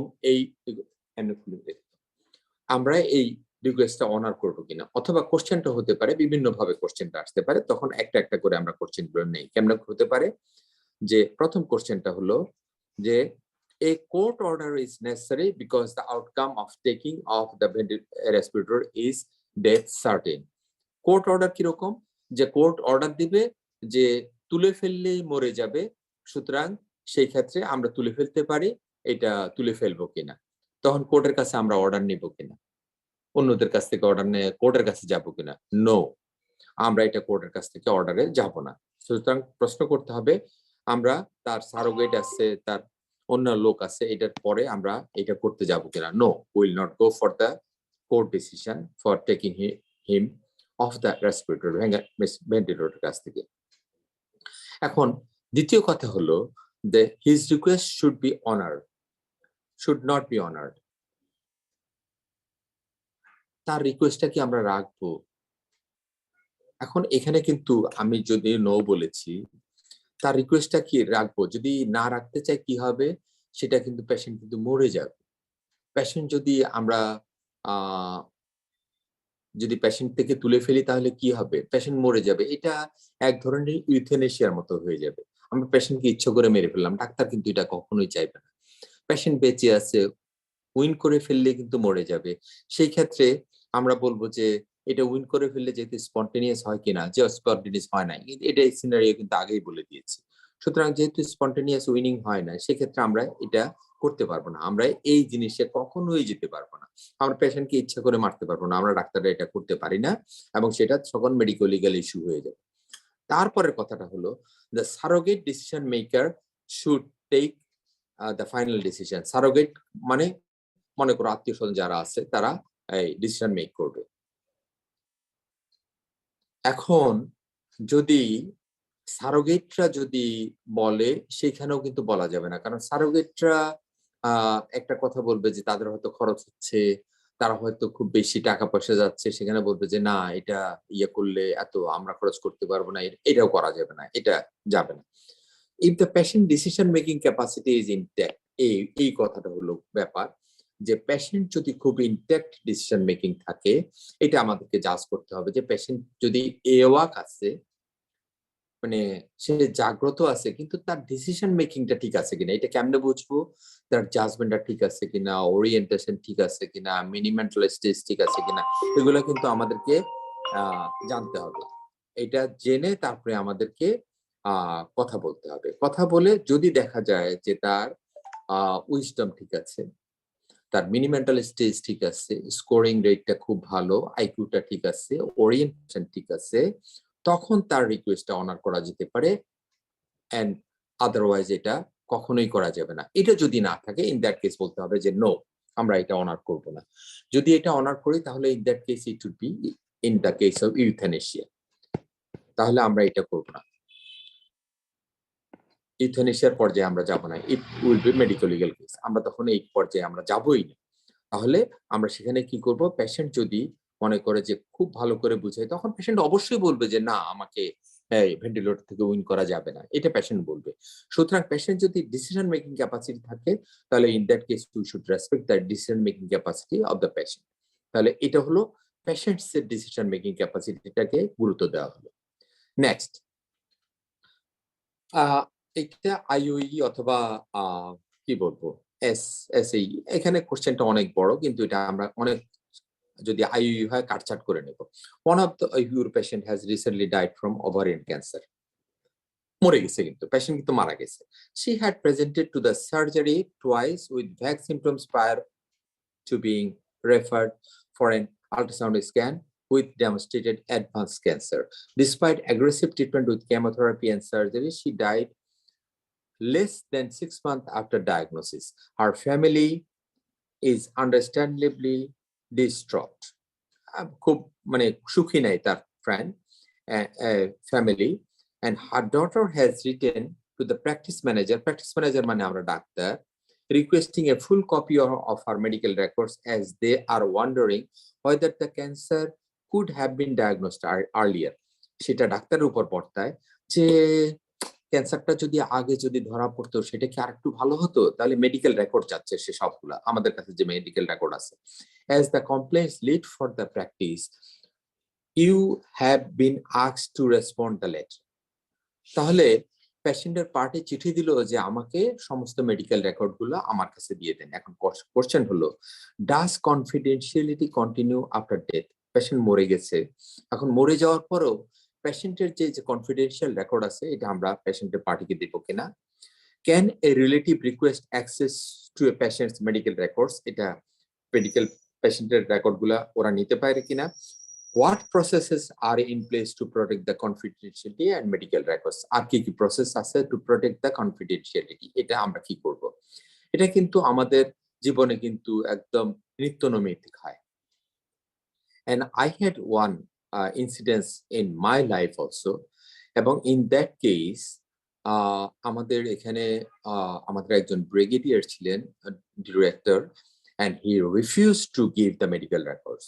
সেখানে উনি মেডিকেল রেকর্ডটা দেন, and this was right according to the legitimacy of the medical record keeping and others. তাহলে আমরা কি করব? এখানে কিন্তু পেশেন্টের পার্টি খুব একটা স্যাটিসফাইড না, এরা কিন্তু খুব একটা স্যাটিসফাইড না। আমি অলরেডি আগেই এটা কিন্তু বলেছি যে পেশেন্ট স্যাটিসফাইড না, এবং এই জন্যই কিন্তু ডাক্তারের কাছে এই রেকর্ডটা চাচ্ছে। আমরা সেই রেকর্ডটা দিব কিনা, প্র্যাকটিক্যাল সেই যে তার ডটারকে রেকর্ডটা দিব কিনা। এখন কথা হলো, maintaining the patient's confidentiality is necessary to ensure that patient trust doctors with personal and sensitive information. এটা কি হতে পারে? পেশেন্টের হয়তো দেখা গেল আগে হয়তো সেক্সুয়াল কন্ট্যাক্ট ছিল, হারপেস ভাইরাস ইনফেকশন ছিল, তারপরে হয়তো কার্সিনোমা হয়তো এটা হলো, তারপরে হয়তো যে কোনো একটা কন্ডিশন ছিল এই জন্য হলো। এটা কিন্তু একটা সেন্সিটিভ ইনফরমেশন, এটা কিন্তু সেন্সিটিভ ইনফরমেশন গুলো শেয়ার করা যাবে না, কারণ পেশেন্ট ডাক্তারকে ভরসা করে, ডাক্তারের উপর কিন্তু বিশ্বাস করে কিন্তু আমাদের কাছে মেডিকেল রেকর্ডটা দিয়েছে। সুতরাং দ্য কনফিডেন্স অথবা sharing of the information with the doctors and patients, doctor patient এই রিলেশনশিপ এটা কিন্তু অন্য কারো কাছে ডিসক্লোজ করা যাবে না, এটা করা যাবে না। সুতরাং এই ক্ষেত্রে বলা হবে ইট ইজ ক্রস, এটা করা যাবে না। Personal data should be kept safe, সুতরাং সেটা দেওয়া যাবে না। Used for a proper purpose and only be shared with the relevant health care professionals. সেটা যদি হেলথ কেয়ার প্রফেশনাল যদি চায়, আমাদের যদি মেডিকেল রেগুলেটরি কোনো বোর্ড চায়, সেই ক্ষেত্রে আমরা এটা শেয়ার করতে পারি, আদারওয়াইজ নট, এটা শেয়ার করা যাবে না। সুতরাং অনেক কথা বললাম মেডিকেল এথিক্স সম্পর্কে। A lot of questions are there, a lot of answers are there, a lot of arguments are there. সুতরাং আমি মনে করি I think it is a lot about the medical ethics. 1 ঘন্টা সময় হয়ে গেল, অনেক কথা বললাম। এরপরে যদি কোনো প্রশ্ন থাকে তাহলে আমরা সরাসরি এই প্রশ্নটা আলোচনা করব। যারা প্রশ্ন করতে চায় তাহলে I think you should go with the questions. আমি আবার ওটাতে চলে আসতেছি। So question and answer session. আসসালামু আলাইকুম স্যার। স্যার আমি তুলি স্যার। হ্যাঁ বলো। স্যার আজকে একটু প্রবলেম হচ্ছিল স্যার, অনেকেরই বোধহয় নেটে প্রবলেম হচ্ছিল। আমিও ডিভাইস দিয়ে অনেকক্ষণ চেষ্টা করে ঢুকতে পারি নাই, পরে স্যার অন্য ডিভাইস দিয়ে ট্রাই করছি। এইজন্য সরি স্যার, প্রথমে আমি খুবই দুঃখিত স্যার। আচ্ছা sir anyway it was an excellent sir, কি বলবো, প্রেজেন্টেশন। এখন sir question answer session is open. আপনারা যারা আইদার হ্যান্ড রেইজ করেন ভাইয়ারা, অথবা চ্যাট বক্সে লিখে দেন, আমরা একটা ডিসকাস করার চেষ্টা করব। আমি কি আবার ঢুকবো এটা করে? এবার কেন যে আর ইয়ে হচ্ছে না, আমাকে দেখা যাচ্ছে? জি স্যার, এখন দেখা যাচ্ছে। ওকে, নো প্রবলেম। স্যার অনেকের একটু রিকোয়েস্ট ছিল, প্রথম দিকের কয়েকটা স্লাইড বোধহয় অনেকেই নেট প্রবলেমের কারণে দেখতে পারে নাই, তো যদি তাহলে স্যার কি আমি ডিসকাস করতে করতে একটু স্লাইড শেয়ার দিয়ে দেন। জি স্যার, জি স্যার। আচ্ছা তাহলে আমি আপনাকে শেয়ার দিচ্ছি। ওকে, আবার আসতে হবে, স্টপ শেয়ার কন্টেন্ট, স্ক্রিন, তারপরে হলো screen broadcasting, start broadcast, yes. হ্যাঁ, স্লাইড শেয়ারিং হচ্ছে। না স্যার, থ্যাংক ইউ স্লাইড, জি স্যার, থ্যাংক ইউ, হচ্ছে স্যার। 6 আচ্ছা, তাহলে প্রথম দিকে চলে যাই, একদম প্রথম প্রথম দিকে, দিকে। জি স্যার, প্রথম হয়তো 2-3টা। আচ্ছা, একদম খুব তাড়াতাড়ি করে শেষ করে দিও প্রথম 2-3টা, কোনো অসুবিধা নেই। স্যার আপনি শুধু স্লাইডটা দিলেই হবে, ওরা তুলে নিবে, কারণ এর মধ্যে তো স্যার কোয়েশ্চেনও আছে, অনেকে যে অলরেডি স্যার অনেকে হ্যান্ড রেজ করেছেন। জি আচ্ছা, এথিক্স আমি বলেছিলাম যে it is one of the philosophy. Ethics কিন্তু শুধু ডাক্তারদের জন্য না, ethics is for the moral aspect of human behaviour. এটা ইঞ্জিনিয়ারিং এর জন্য হতে পারে, এটা কন্ট্রাক্টরের জন্য হতে পারে, এটা বিজনেসম্যানের জন্য হতে পারে। সুতরাং ethics is a broad term, কিন্তু মেডিকেল এথিক্সটা হলো একটা শর্ট টার্ম। সেটা refers to a group of guidelines. যেমন আমরা হিপোক্রেটিকের ওথ নিয়েছিলাম যখন ডাক্তার হয়েছিলাম, এটা কিন্তু একটা মেডিকেল এথিক্স। কিন্তু এটা কিন্তু কারা করে? It is written by the physicians, কারণ ফিজিশিয়ানরাই কিন্তু এটা ভালো জানে। And the physicians ideal relationship for his peers, যারা আমাদের সহকর্মী থাকবে, অ্যান্ড ফর দ্য পেশেন্ট। এটা কিন্তু আমাদের ডাক্তারদের জন্য, আমাদের সহকর্মীর জন্য, অ্যান্ড ফর দ্য পেশেন্ট। এটা অন্য কারোর জন্য না। This is for us. Second thing হলো যে health care ethics is the application of core principles of the bioethics. কি থাকবে সেখানে? অটোনমি। আমি কিন্তু কেস দেখিয়েছি যে অটোনমি, আমাদের ডাক্তারের স্বাধীনতা থাকবে। আমি একটা কেসে বলেছিলাম যে আমরা ভেন্টিলেটর দিয়ে দিলাম, সেটা কিন্তু আমার অটোনমি, কিন্তু এটা আমার থাকবে। For the beneficence of the patient, এটা থাকবে। আমরা কিন্তু নন মেলিফিসিয়েন্স করব না। কেন? আমরা পেশেন্টের কোনো অপকার করতে যাব না। And we have to go for the justice. জাস্টিসের কথা কিন্তু আমরা শেষ স্লাইডে বলেছি। সেটা কিন্তু একটা কমপ্লেক্স ইস্যু। যত ইস্যুই থাক, আমরা এই 4টা জিনিস না, আরো কয়েকটা জিনিস নিয়ে কথা বলবো। সেটা কি? যে মেডিকেল এথিক্স কমিটি কিন্তু অনেকগুলো নিয়ে গঠিত হয়। একটা হলো যা ইনস্টিটিউশনের, যেমন একটা টার্সিয়ারি লেভেল হসপিটাল, একটা যদি মেডিকেল কলেজ হসপিটাল হয়, প্রিন্সিপাল থাকে, হেড অফ দি ডিপার্টমেন্টস থাকে, ফরেন্সিক মেডিসিনের হেড অফ দ্য ডিপার্টমেন্ট থাকে, তার সাথে সাথে আরো কয়েকজন লোক থাকে এটাতে অ্যাটাচ। সেটা হলো একটা সোশ্যাল ওয়ার্কার থাকে, যে ওই সোসাইটিতে ভালো পরিচিত। একজন সোশ্যাল ওয়ার্কার কিরকম? যে ওনাকে সবাই চিনে, ওনাকে সবাই গণ্যমান্য করে এমন। একজন জার্নালিস্ট থাকবে, যে কথাগুলো একটু প্রচার করতে পারে, যে এই কথাটা যাতে পরে যাতে কোনো কিছু ক্ষতি না হয়, জার্নালিস্ট থাকবে, সে ভালো একটা উপদেশ দিতে পারবে। একজন লয়ার থাকবে, যে ল সম্পর্কে ভালো জানে, থাকবে। এমন করে সবাই মিলে একটা এথিক্যাল কমিটি গঠিত হয়। এথিক্যাল কমিটি শুধু ডাক্তার নিয়ে গঠিত হয় না। কেন? To promote the right of the patient, decision making এটা শেয়ার করার জন্য with the patient and surrogates or for the first degree or second degree relatives, and fair policies and procedures এটা ম্যাক্সিমাইজ করার জন্য পেশেন্ট সেন্টার্ড আউটকাম করতে হবে। And ethical tenor থাকতে হবে for the health professional, for the institution. আর কি হয়? আমরা যদি এথিক্স না মেনে চলি, আমাদের এখন যেটা হচ্ছে সেটা হলো ডাক্তারদেরকেও ধরতে আসে, ডাক্তারদের ইনস্টিটিউশন ভাঙচুর করে। ইট ইজ এটা শুধু আমাদের দেশে না, it is for the western countries also. বলা হয় যে 2.4 to 3% of the cases goes to medical violence. এরকম মেডিকেল ভায়োলেন্স হতে পারে। বলা হচ্ছে স্পিটিং। স্পিটিং মানে থুথু মারা, আমরা এটা জানি। থুথু মারার থেকে শুরু করে গান ভায়োলেন্স পর্যন্ত সারা ওয়ার্ল্ডে হয়। গান ভায়োলেন্স মানে কি? গুলি করে দিল। তো গুলির সাথে গুলি করলেও মানুষ মরে, ছুরি দিয়ে মারলেও মরে, হাতুড়ি দিয়ে মারলেও মরে। সুতরাং মেরে ফেলা পর্যন্ত, এটা পর্যন্ত ভায়োলেন্স হয়। সুতরাং এটা আমাদেরকে এখন খেয়াল রাখতে হবে। এর কারণ হলো আমরা ভবিষ্যতের ডাক্তার, এই ডাক্তাররা কিন্তু আমাদের মেডিকেল ভায়োলেন্সটাকে আমাকে দেখতে হবে। আর আরেকটা কথা বলেছিলাম যে 19 শতকের শেষ দিকে, 1900 থেকে শুরু করে 2000-এর আগ পর্যন্ত কিছুটা সময় ছিল the golden days of medical science. কেন বললো? যে দ্বিতীয় মহাযুদ্ধে এবং প্রথম মহাযুদ্ধে আর্মি ডক্টররা মানুষকে খুব কাছাকাছি নিয়ে এসেছিল, তার ডক্টরদের সার্ভিসের কাছাকাছি এনেছিল। লিটারেচার যেমন শরৎচন্দ্রের দত্তা এবং অন্যান্য উপন্যাসগুলো, ফিল্মস যেমন আনন্দ আশ্রমে আমি একটু আগে বলেছিলাম যে উত্তম কুমারকে একটা ভালো ডাক্তার হিসেবে দেখানো হয়েছিল। তার বাড়িতে বিদেশ থেকে ডাক্তার হয়ে এসে গ্রামে ডাক্তারি করছে, তাকে দেবতার মতো মান্য করতো। সুতরাং সেই ছবিগুলো ছিল মানুষের জন্য ইন্সপায়ারিং। ডাক্তারদেরকে মানুষ অনেক বড় মনে করত। এবং কিন্তু ব্যাপারটা কিন্তু আগে এমন ছিল না। শতকে 300 শতকে টলস্টয়, ভলটেয়ার এরা পর্যন্ত বলেছিল ডাক্তাররা নিচু জাতের, একটা কিছু জানে, কবিরাজ, বৌদ্ধ অনেক কিছু বলেছিল, তারা কমেডিয়ান, তারা এই সেই অনেক কিছু বলেছিল। কিন্তু এখন কি হয়েছে সেটা হলো অনেক কন্ট্রোভার্সি এসে গেছে মেডিকেল সায়েন্সে, মেডিকেল ভায়োলেন্স হচ্ছে, মেডিকেল লিগ্যাল অ্যাসপেক্ট চলে এসেছে, এবং সর্বোপরি আরেকটা জিনিস এসেছে সেটা হলো করাপশন ইজ দেয়ার। সুতরাং সবকিছু মিলিয়ে আমরা কিন্তু একটা ভালো জায়গায় নেই। সুতরাং মেডিকেল এথিক্সকে খুব ভালো করে জানতে হবে, এবং কোম্পানিজ গুলাকে আমাদেরকে কোয়ালিটি এবং এফিসিয়েন্সি থাকতে হবে, অ্যাক্সেস টু কেয়ার থাকতে হবে। যে আমার এখানে হয়তো একটা আইসিইউ নাই, সেই ক্ষেত্রে একটা পেশেন্ট এআরডিএস ডেভেলপ করেছে, পেশেন্টের পার্টি যদি বলে যে আমাকে সমস্ত সাপোর্ট দেন, আমি কিন্তু এটা দিতে পারবো না। সুতরাং সেই ক্ষেত্রে আমাদেরকে বলতে হবে যে আমার অ্যাক্সেস টু কেয়ার নাই, আপনি অন্যখানে যেতে হবে। এবং হেলথ কেয়ার ওয়ার্ক ফোর্স যদি না থাকে, আমার যদি নার্স যদি না থাকে, রাতে ডিসিশন দিয়ে আসলাম, সকালে এসে সেই ডিসিশন পালন একটা যদি পালন না হয়, সেই ক্ষেত্রে কি হবে, এর জন্য এটা হার্মফুল হয়ে যাবে, সেই ক্ষেত্রে কিন্তু মেডিকেল ভায়োলেন্স হতে পারে, এথিক্স কিন্তু পালন করা হবে না।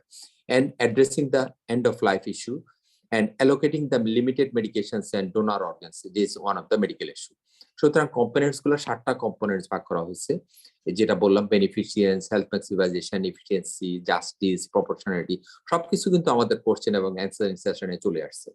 সবচেয়ে বেশি যেটা আসছে সেটা হলো ডাক্তারদের অটোনমি, জাস্টিস, গাইডলাইন ফলো করা, তারপরে পেশেন্ট আমরা লিগ্যাল থাকবো কিনা, রেশনালিটি, সবগুলো মিলেই আমাদের মেডিকেল এথিক্স। সুতরাং মেডিকেল এথিক্স এর এটাই হলো আমাদের প্রাথমিক চ্যাপ্টারটা কোশ্চেনের আগে। এতটুকুই ছিল আমাদের আজকের মানে প্রাথমিক। স্যার আজকে বোধহয় আনফরচুনেটলি এত মানে এক্সিলেন্ট একটা ক্লাসের অনেকেরই বোধহয় নেট প্রবলেম ছিল স্যার। এখন এক একজন এক এক স্লাইডের কথা বলছে স্যার, এখন how can we solve this problem? পুরোটা তো স্যার রিপিট করা আমি সম্ভব করতে পারি, পুরোটা স্লাইড স্লাইড জি যদি স্যার পাঠিয়ে দেই, শেয়ার করে জি দেই, স্যার তাহলে ওটা পড়তে পারে। আর সেকেন্ড হলো আমি একটা বইয়ের নাম দিয়ে দিব।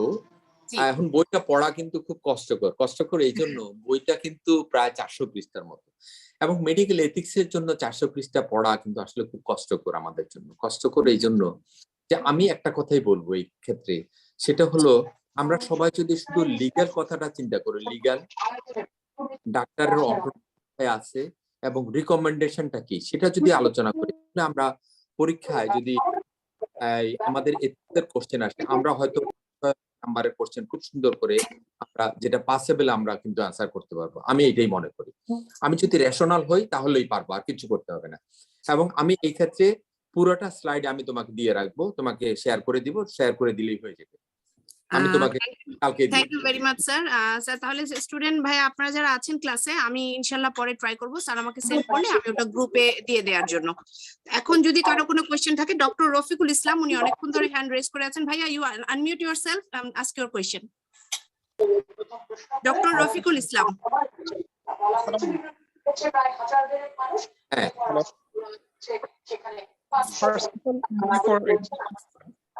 ডক্টর রফিকুল ইসলাম ভাইয়া কি আছেন? কথা ভেঙে ভেঙে যাচ্ছে কিন্তু। জি স্যার, কথা একটু সবার কথাই ডিস্টার্ব হচ্ছে স্যার। হ্যালো, শুনতে পাচ্ছেন? নেট বেশ হ্যাঁ প্রবলেম। হ্যাঁ শুনতে পাচ্ছি ভাইয়া, শুনতে পাচ্ছি। বাকিরা প্লিজ একটু নিজেদেরকে আনমিউট করবেন। ডক্টর রফিকুল ইসলাম ভাই আপনি বলেন।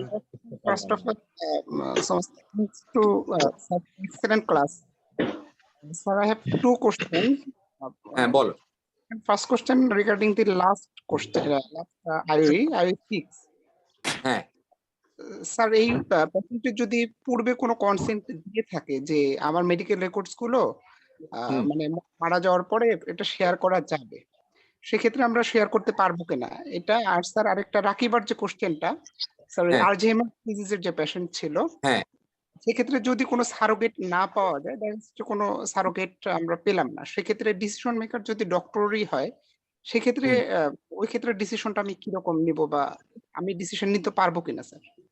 এখন একটা ব্যাপার হলো, একটা আলঝেইমার্স ডিজিজের পেশেন্ট যখনই আমাদের কাছে আসবে, তখন কিন্তু সে একা আসতে পারবে না, কারণ ডিমেনশিক patient is unable to correlate, patient unable to cooperate, patient unable to move, patient unable to communicate। এই পেশেন্টটা কিন্তু তৃতীয় এক ব্যক্তি ছাড়া কেউ আনতে পারবে না। সেই ক্ষেত্রে একদম কমন জিনিস হলো যে সারোগেট অথবা ডিসিশন মেকিং একজনকে নিয়েই আসবে, এছাড়া কিন্তু আসবে না। এই জন্য কোশ্চেনটা ওটা দেওয়া হয়েছে যে 81 বছর পর্যন্ত। কেমন এখানে কিন্তু ওই কোশ্চেনটা ওই জন্যই দেওয়া হয়েছে যে 81 বছর বয়স, সে ডিসিশন মেক করতে পারবে না, এই পেশেন্টটা অবশ্যই আরেকজন নিয়ে আসবে। এ কিন্তু একা আসতে পারবে না। একা আসতে পারলে তো সে কনসাসই থাকতো, সে আর এইভাবে ভ্যাকেন্ট তাকায় থাকতো না। এক্ষেত্রে ওই পেশেন্টই তার আলঝেইমার্সের পেশেন্ট তার দিতে হবে। আর দ্বিতীয় কোশ্চেন যেটা বললো যে আমাদের রেকর্ড কিপিং, মানুষের কিন্তু অনেক কিন্তু ইনসাইড কথা থাকে। একটা ক্যান্সারের অনেক কারণ থাকতে পারে, যেমন এইচআইভি থাকতে পারে, শুধু ক্যান্সার না, কিন্তু অনেক ক্যান্সার কিন্তু সে ফর এক্সাম্পল যে একটা হেপাটিক কার্সিনোমা, সেই ক্ষেত্রে কিন্তু একটা ইমপ্রপার সেক্সুয়াল হিস্ট্রি থাকতে পারে, একটা কিছু থাকতে পারে। সেই ক্ষেত্রে কিন্তু পেশেন্টের এগুলা কিন্তু ফ্লাশ করা যাবে না, পেশেন্ট এটা বলে না কখন, পেশেন্ট এইভাবে। আর পেশেন্ট যদি আগে যদি কনসেন্ট দিয়ে যায়, সেই কনসেন্ট অনুযায়ী পেশেন্ট কনসেন্ট অনুযায়ী দেওয়া যাবে। Yes, patient consent is very much important. Patient যদি বলে যে আমার সমস্ত ইয়েগুলো দিয়ে যায়, আর পেশেন্ট যদি এটা দিয়ে যায়, তখন কিন্তু প্রশ্ন আসবে না, কিন্তু পেশেন্ট আগে তো জানবে, বলছে যে আমাকে ঠিক ওকে আছে? তো আমি বললাম ওই পেশেন্ট আমাকে কথা তার দিল, বাবু তুমি দেখো না যে নামাজ পড়বো, আমাকে কথা দিছো তো, তুমি পড়তে যাওয়ার আগেই বলে গেছো, তাহলে কেমন করে কি হলো বাবা? ঠিক আছে, মিউট করতে হবে। মিউট করতে হবে একটু। কথা বললে ভালো হবে। আচ্ছা, স্যার সবাই রেফারেন্স বুকের নামটা চাচ্ছিল স্যার। রেফারেন্স বুকের নাম আমি তোমাকে দিয়ে দিব। জি স্যার। আমি রেফারেন্স বুকটাই পাঠিয়ে দিব তোমাকে, রেফারেন্স বুকটাই পাঠিয়ে দিব। যদি সবাই পড়তে চায়, ও রেফারেন্স বুকটা পড়বে, অসুবিধা নেই। সবাইকে তুমি দিয়ে দিবা, পিডিএফ ফরম্যাটে দিয়ে দিব আমি। ওকে স্যার, এখানে আরো কিছু রেজ হ্যান্ড দেখা যাচ্ছে। আমি সিরিয়াল বাই আসি। Doctor Palash, doctor Palash, please unmute yourself and ask your question. আসসালামু আলাইকুম, থ্যাংক ইউ স্যার, সুন্দর একটা ক্লাস নেওয়ার জন্য স্যার। আমার দু একটা কোশ্চেন ছিল। একটা হলো স্যার, বলো। হাজবেন্ড যদি থাকে এবং ক্রিটিক্যালি ইল থাকে, সেই হ্যাঁ। ক্ষেত্রে কি ওয়াইফ এথিক্যাল মানে ডিসিশন মেকার হবে নাকি বাবা মা হবে বা ভাই বোনরা হবে? হবে না। যদি ওয়াইফের এখানে, যদি ওয়াইফ যদি ক্রিটিক্যালি ইল হয়, ক্রিটিক্যালি ইল, ডক্টরস অটোনমিকে প্রায়োরিটি দিতে হবে। যদি আচ্ছা। ক্রিটিক্যালি ইল কিরকম, যে পেশেন্টকে সে ফর এক্সাম্পল একটা টেনশন নিউমোথোরাক্স আছে, টেনশন নিউমোথোরাক্সে আমাকে অবশ্যই তখন এখানে ফুটা করে ইন্টারকনসেপ্টিভ দিতে হবে। সেটা হাজবেন্ডের কোনো কনসেপ্ট লাগবে না, বাবা মার কোনো কনসেপ্ট লাগবে না, কিচ্ছু করতে হবে না, আমি দিয়ে দিব সেটা। সেটা কোনো এথিক্যাল গ্রাউন্ডে দ্যাট উইল বি রাইট। কিন্তু ছোটখাটো ব্যাপারে পেশেন্ট মরিবার না, একদম মরে যাবে না, এমন যদি কথা হয়, ইন দ্যাট কেস যদি হাজবেন্ড লিগ্যাল হাজবেন্ড থাকে, he is the first man to give the consent after the patient himself or herself. এইটা কিন্তু হার্টসেলফ দিতে পারবে। হার্টসেলফ যদি পেশেন্ট যদি কনসাস হয়, কনসেন্ট দিতে পারে, সেখানে পেশেন্টের কনসেন্ট আগে, তারপরে হাজবেন্ড, তারপরে হলো অন্য কেউ। হাজবেন্ডের সাথে যদি বনি বনা না থাকে, হাজবেন্ডের ডাইভোর্স হয়ে যেতে যাচ্ছে, এমন যদি থাকে, ইন দ্যাট কেস প্যারেন্ট দিতে হবে। তাহলে আমাদেরকে রেশনালি থিঙ্কিংটা করতে হবে যে আমরা কার কার ডিসিশন নিব, বাস এতটুকুই, আর কিছু না। ফার্স্ট ডিগ্রি রিলেটিভ যদি বিয়ে হয়ে যায়, সেই ক্ষেত্রে কিন্তু হাজবেন্ড দিবে। পেশেন্ট যদি আনকনসিয়াস থাকে, হাজবেন্ড দিবে। হাজবেন্ডের পরে হলো বাবা মা। আমি অপোজিটটা জিজ্ঞাসা করছিলাম স্যার, হাজবেন্ড যদি স্যার ভেন্টিলেটরে থাকে বা আনকনসিয়াস থাকে, সেক্ষেত্রে ওয়াইফ কি লিগ্যাল অথরিটি নাকি হাজবেন্ডের ভাই বোন বা বাবা মারা No. লিগ্যাল? ইউজুয়ালি তখন তার পার্টনার, ওকে। পার্টনার মানে হলো ওয়াইফ।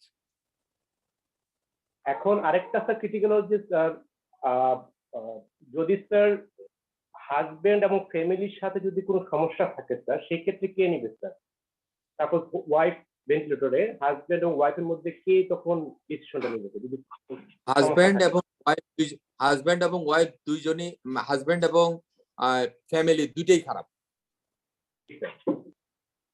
দুইটাই যদি অ্যাকসেপ্টেবল না হয়, in that case the doctor is the authority. Doctor কিন্তু তার রেশনালিটি অথবা গাইডলাইন অনুযায়ী তার ডিসিশন নিতে হবে, অন্য কিছু না।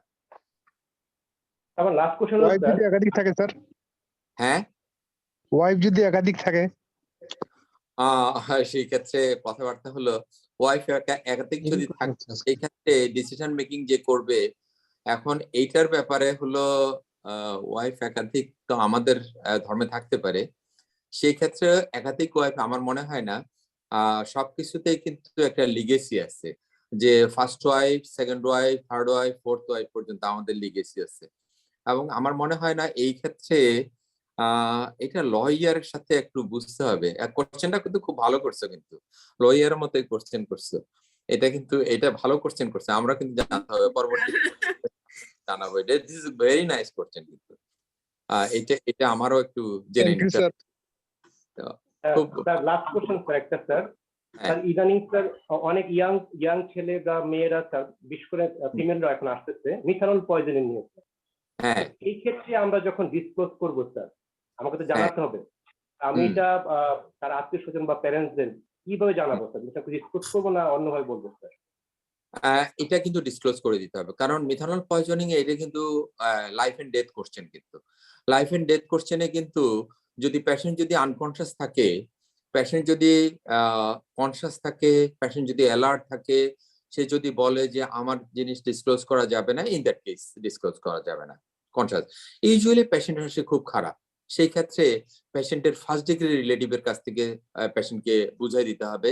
পেশেন্টের ফার্স্ট ডিগ্রি রিলেটিভ, পেশেন্টের যদি হাজব্যান্ড থাকে হাজব্যান্ড যদি না থাকে তাহলে প্যারেন্টস ওটা দিতে হবে।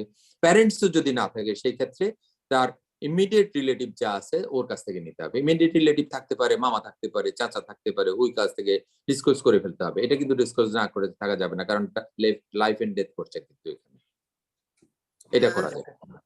Thank you sir. I think সিরিয়ালে অনেকে আছেন, আমার একটা রিকোয়েস্ট থাকবে ভাই আপনারা একটু বেছে 2টা কোশ্চেন করবেন, আদারওয়াইজ হয়তো ক্লাসে এত অ্যান্সার দেওয়ার টাইম লিমিটেশনে হবে না। নেক্সট আছেন ডক্টর সালেহিন ভাইয়া, কি আছেন ডক্টর সালেহিন?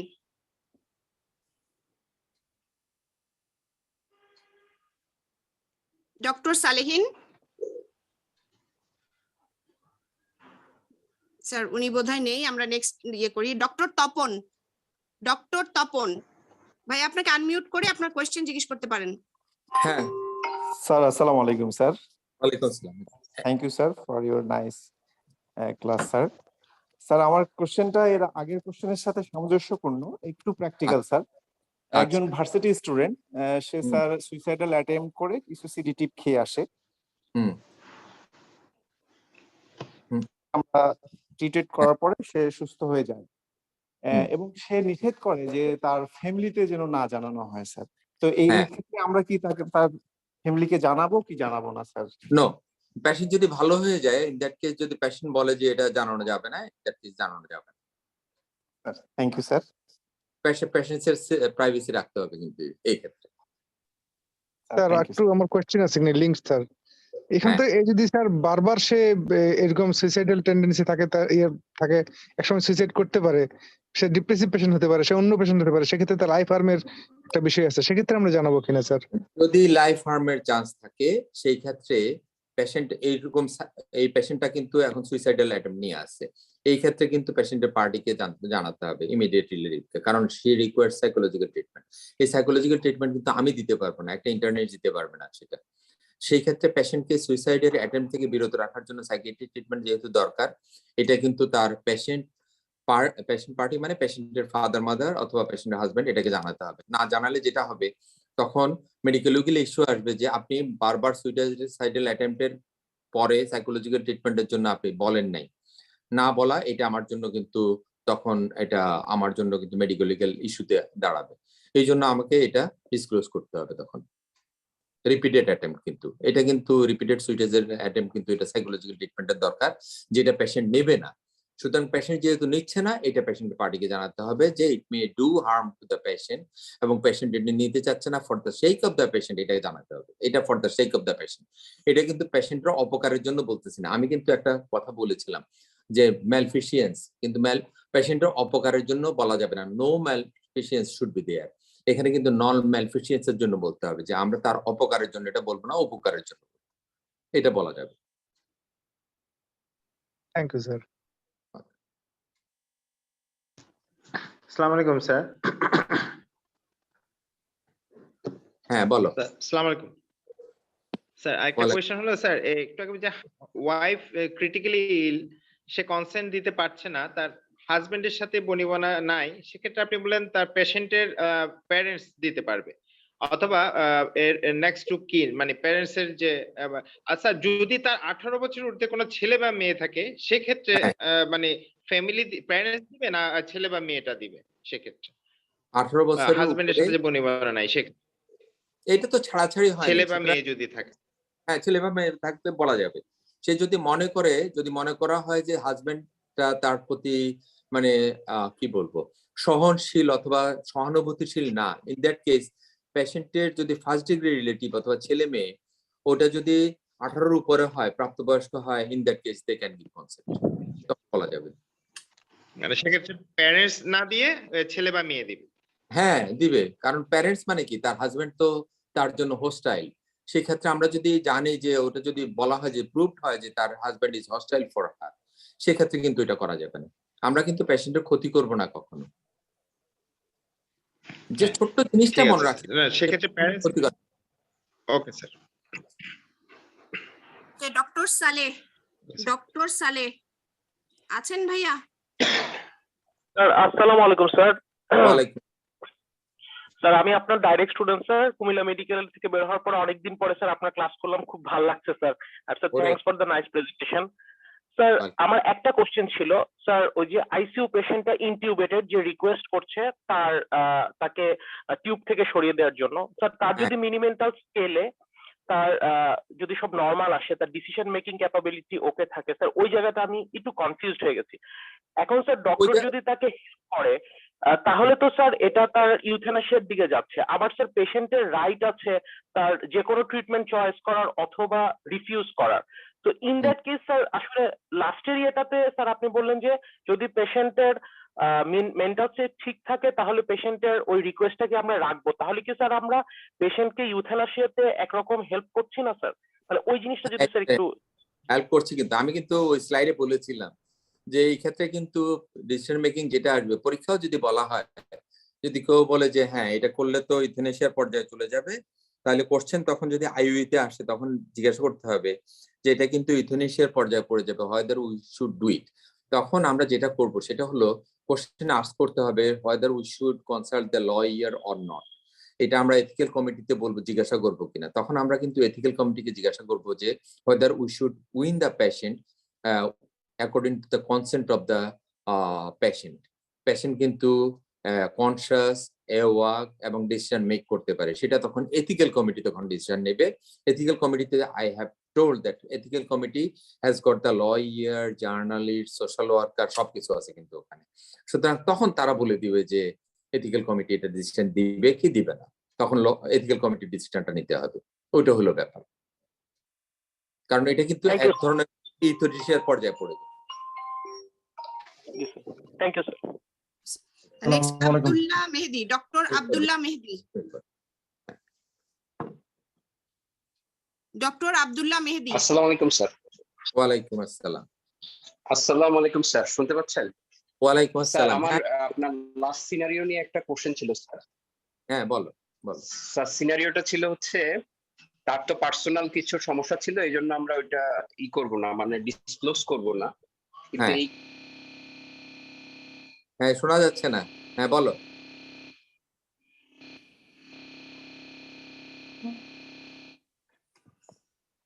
স্যার ভাইয়ের মনে হয় নেটে প্রবলেম হচ্ছে, আমরা ওনার কাছে পরে ব্যাক করি আবার। আচ্ছা আমি বলে দিচ্ছি, এটা মেডিকেল রেকর্ডস গুলা যখন ভিতরে চলে যায়, আসলে মেডিকেল রেকর্ড গুলো কাউকে দেওয়ার কোনো নিয়ম নাই, it is the private and আমরা এটা মেডিকেল রেকর্ডটা শেয়ার করতে পারি যদি হেলথ কেয়ার প্রফেশনালস অথবা যদি কোনো মেডিকেল বোর্ড হয় সেখানে আমরা শেয়ার করতে পারি, আদারওয়াইজ নট।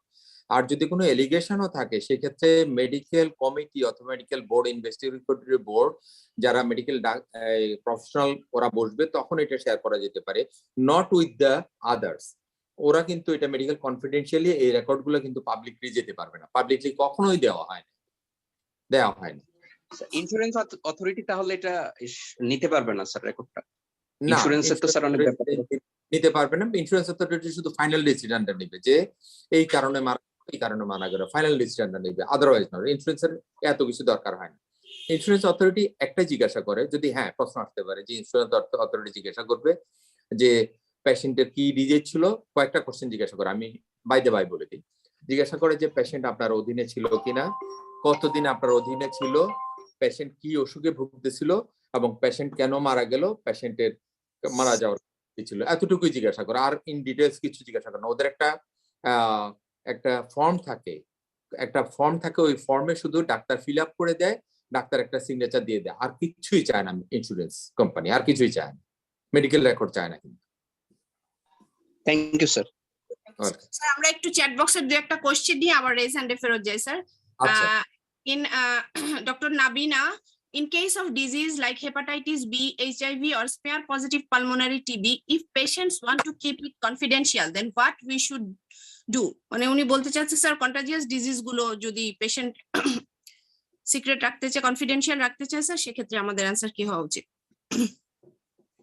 কনফিডেন্সিয়াল জিনিসগুলো যদি সিক্রেট রাখতে চায় তাহলে পেশেন্টের এটা সিক্রেট রাখা উচিত, কিন্তু আমরা কিন্তু ট্রিটমেন্ট দিয়ে দিব, এটা সিক্রেট রাখা যায়, কিন্তু পেশেন্টকে তখন বলতে হবে, পেশেন্টের এডুকুয়েট অ্যাডভাইস গুলো দিয়ে দিতে হবে। এডুকুয়েট অ্যাডভাইস গুলো কিরকম, যে সে ফর এক্সাম্পল একটা এইচআইভি পেশেন্ট, সেই ক্ষেত্রে পেশেন্টকে অ্যাডভাইস দিতে হবে যে আপনার সেক্সুয়াল পার্টনারকে এটা জানাতে হবে, সেক্সুয়াল পার্টনারকে নিয়ে আসেন, ওকে বলতে হবে কি কি প্রিকশন নেবে, এগুলো বলতে হবে, এইগুলো জিনিসগুলো বলে দিতে হবে। কিন্তু আমরা যদি মনে করি যে একটা প্রমিসিউয়াস সেক্সুয়াল কানেকশন আছে অথবা কিছু আছে হেপাটাইটিস বি ভাইরাসের ক্ষেত্রে অথবা অন্য কিছুর ক্ষেত্রে, সেই ক্ষেত্রে কিন্তু আমরা একটা জিনিস করতে পারি, সেটা হলো আমরা বলে দিতে পারি যে আপনারা এক কাজ করবেন, সেটা হলো ইয়া করব না, কি বলে, আমরা কিছু তার যে গোপন জিনিসটা ছিল, গোপন জিনিসটা আমার কাছেই থাকবে, গোপন জিনিসটা কখনো ইয়ের কাছে থাকবে না, ইয়ের কাছে যাবে না, পাবলিকলি যাবে না, অন্য কারো কাছে এটা দেওয়া যাবে না, গোপন জিনিস গোপনই থাকবে।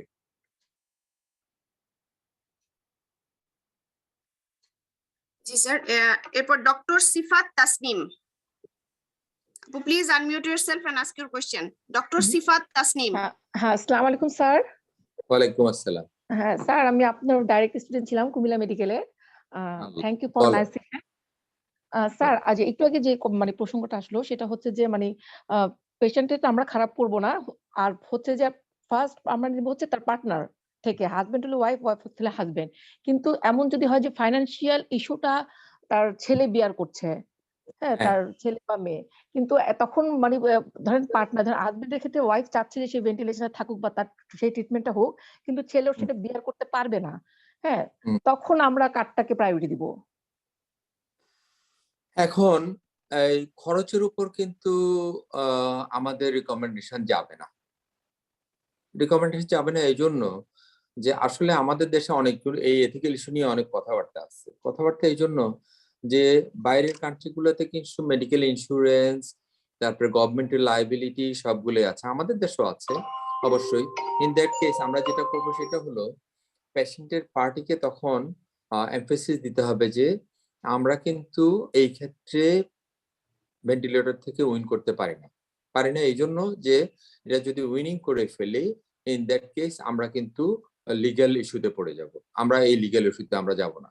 এমন হতে পারে যে পেশেন্টের পার্টি হয়তো বললো যে আজকে এটা, কালকে এসে বললো যে আপনি কেন করলেন এটা করা যায়। আমরা কিন্তু আমাদের রিকমেন্ডেশন অনুযায়ী থাকবো, আমরা রিকমেন্ডেশনের বাইরে যাবো না, কখনোই যাওয়া যাবে না রিকমেন্ডেশনের বাইরে, এবং রিকমেন্ডেশনের বাইরে গেলেই কিন্তু ঝামেলাটা হয়। তখন কিন্তু আলটিমেটলি এক সময় যদি ইয়েটা পড়ো যে patient's attitude and patient's reaction towards doctor after the death of a patient, এটা কি কি হয়, এটা কিন্তু অনেকগুলো স্টেপ হয়, মোর দেন 10 স্টেপস এই রিঅ্যাকশন গুলো আসে। প্রথম আসে গ্রিফ, খুব বেদনাহত হয়ে যায় পেশেন্টের পার্টি।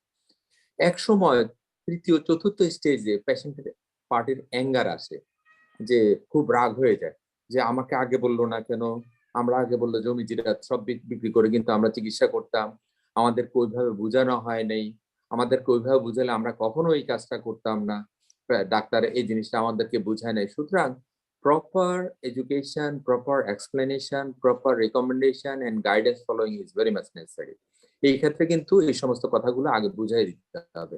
আমার মনে হয় সব বোঝানোর পরে কেউ কিন্তু এই ব্যাপারে কিন্তু উচ্চবাচ্য খুব একটা করে না, কারণ because we have got the ICU, we are handling the ICU, সুতরাং আইসিইউতে ভালো করে বুঝাই দিলে আমার মনে হয় এটা কোনো সমস্যার জন্য সমস্যায় পড়ে না। Thank you. ঠিক আছে, thank you sir. Doctor Nahid Abdullah, doctor Nahid Abdullah. জি, আসসালামু আলাইকুম স্যার। ওয়ালাইকুম। স্যার, আমার একটা কোয়েশ্চেন ছিল স্যার। ইউজুয়ালি আমরা কিছু কেস এরকম পেয়েছি যে আনমেরিড ফিমেল পেশেন্ট আমাদের কাছে প্রেজেন্ট করে প্রেগন্যান্সি নিয়ে, আনওয়ান্টেড প্রেগন্যান্সি। হ্যাঁ সেই ক্ষেত্রে দেখা যায় তার কোনো লিগ্যাল গার্ডিয়ান আমরা পাচ্ছি না।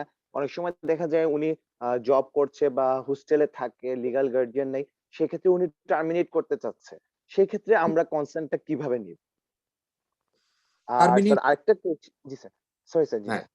এইটা আগে শেষ করি। মেডিকেল টার্মিনেশনের জন্য কিন্তু আমাদের কিন্তু ন্যাশনাল ল রয়ে গেছে, সারা ওয়ার্ল্ডে কিন্তু টার্মিনেশন অফ দ্য প্রেগনেন্সির একটা ল রয়ে গেছে। যেমন কালকে আমি খবরে আল জাজিরাতে দেখছিলাম যে একটা কান্ট্রিতে, ওয়েস্টার্ন কান্ট্রিতে ওরা খুব মেডিকেল অ্যাবর্শনের জন্য ওরা খুব কথাবার্তা বলছে। কিরকম কথাবার্তা বলছে? মেডিকেল টার্মিনেশনের জন্য বলছে যে বিফোর 12 উইকস তারা টার্মিনেশন করতে পারবে, ইট ইজ লফুল।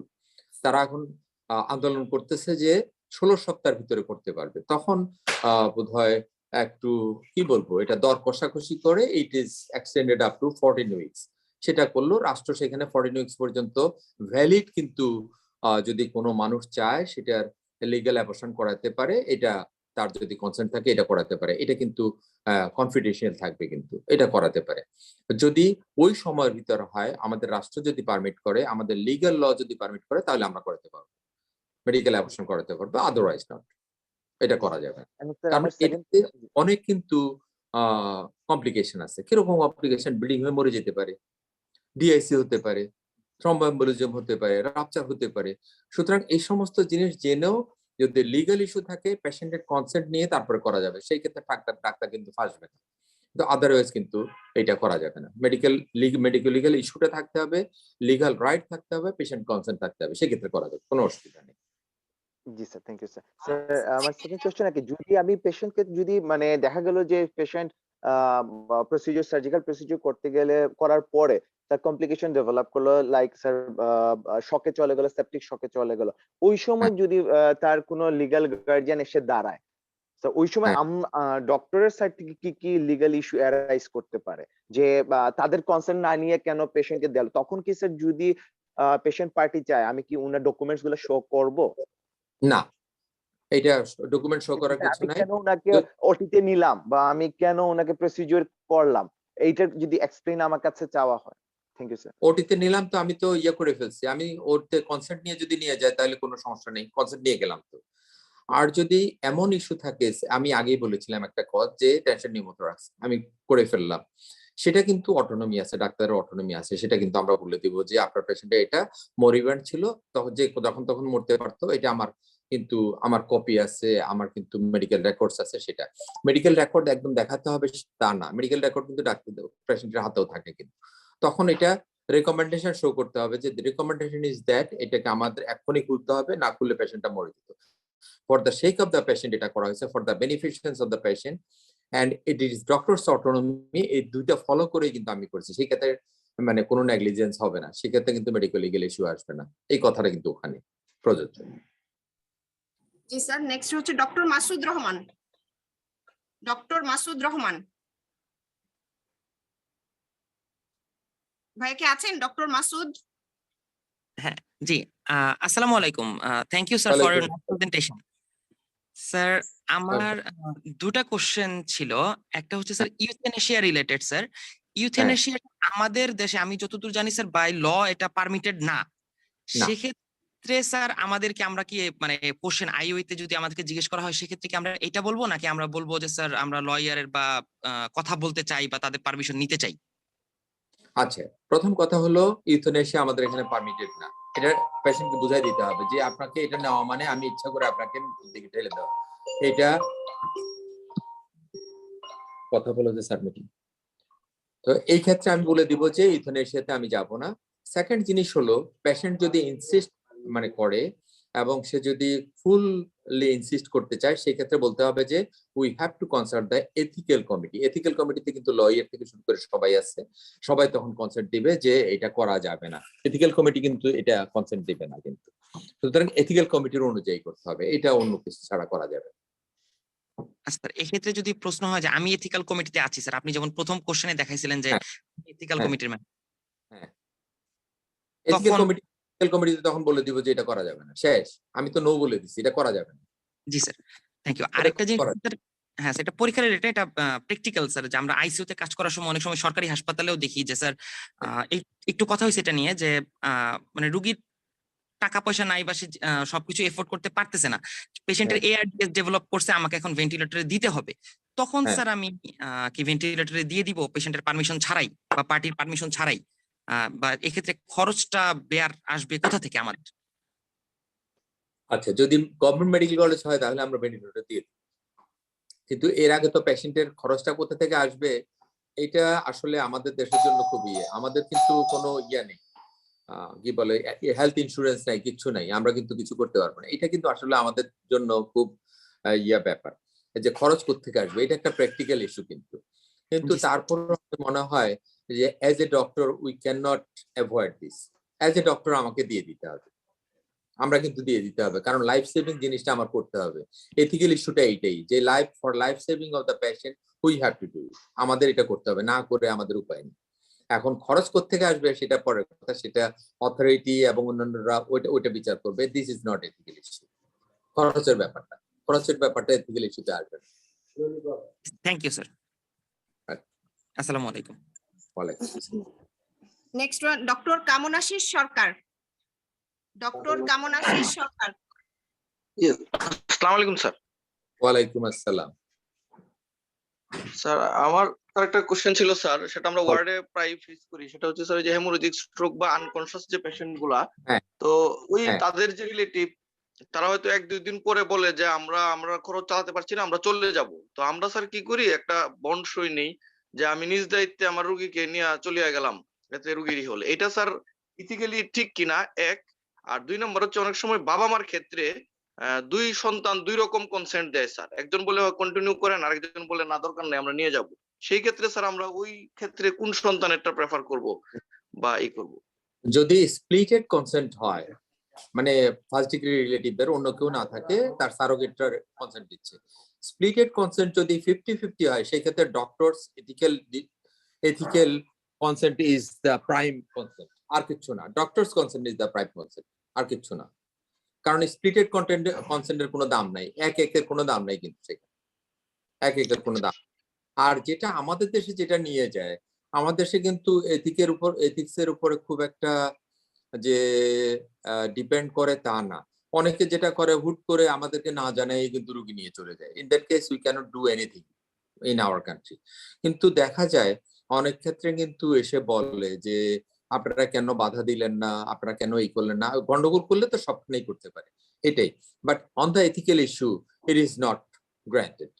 এথিক্যাল ইস্যুতে আমরা এটা করতে পারি না, একদম একটা বন্ড দিয়ে নিয়ে চলে যাবে। এথিক্যাল ইস্যুতে এটা হবে না কখনো, এটা কখনো হবে না।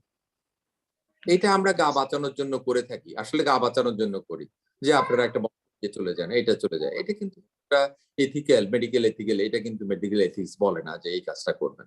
আর সারা ওয়ার্ল্ডে কিন্তু এইভাবে কিন্তু এই ডিওআরবি এইভাবে সিস্টেম সারা ওয়ার্ল্ডে কোথাও নাই, কিন্তু আমাদের কাছে আছে আর কি। Thank you. Doctor Mohammad Hasib. Doctor Mohammad Hasib ভাই কি আছেন? শোনা যাচ্ছে? হ্যাঁ, শোনা যায়। শোনা যাচ্ছে? আসসালামু আলাইকুম শোনা স্যার। যাচ্ছে ভাই, একটু জোরে বলেন তাহলেই হবে।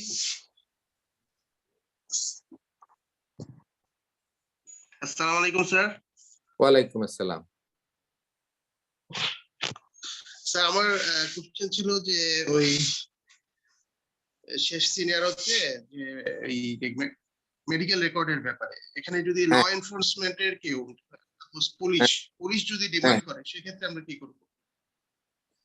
পুলিশ ডিমান্ড করলে যেটা করতে হবে, পুলিশ আসবে, আমাদের পুলিশ এমনি আসবে না, পুলিশ কিন্তু আসতে হবে কিন্তু ভায়া আওয়ার ডিরেক্টরেট, আমার কাছে আসবে না। কিন্তু যদি আমাদের ডিরেক্টর মনে করে, ডিরেক্টর চিঠি দিবে কিন্তু হসপিটাল এথিক্যাল কমিটিকে। এথিক্যাল কমিটি যদি অথবা হসপিটাল প্রিন্সিপাল অথবা এথিক্যাল কমিটি অথবা হসপিটাল ডিরেক্টরকে দিলে ডিরেক্টর যদি মনে করে যে এইটা পুলিশের কাছে দেওয়া দরকার, তাহলে এটা ইউজুয়ালি এটা চায় না, তারা কিন্তু ফাইনাল কমেন্টটা চায়, ওই রেকর্ড গুলা চায় না, কিন্তু ইউজুয়ালি চায় না, ইউজুয়ালি চায় না।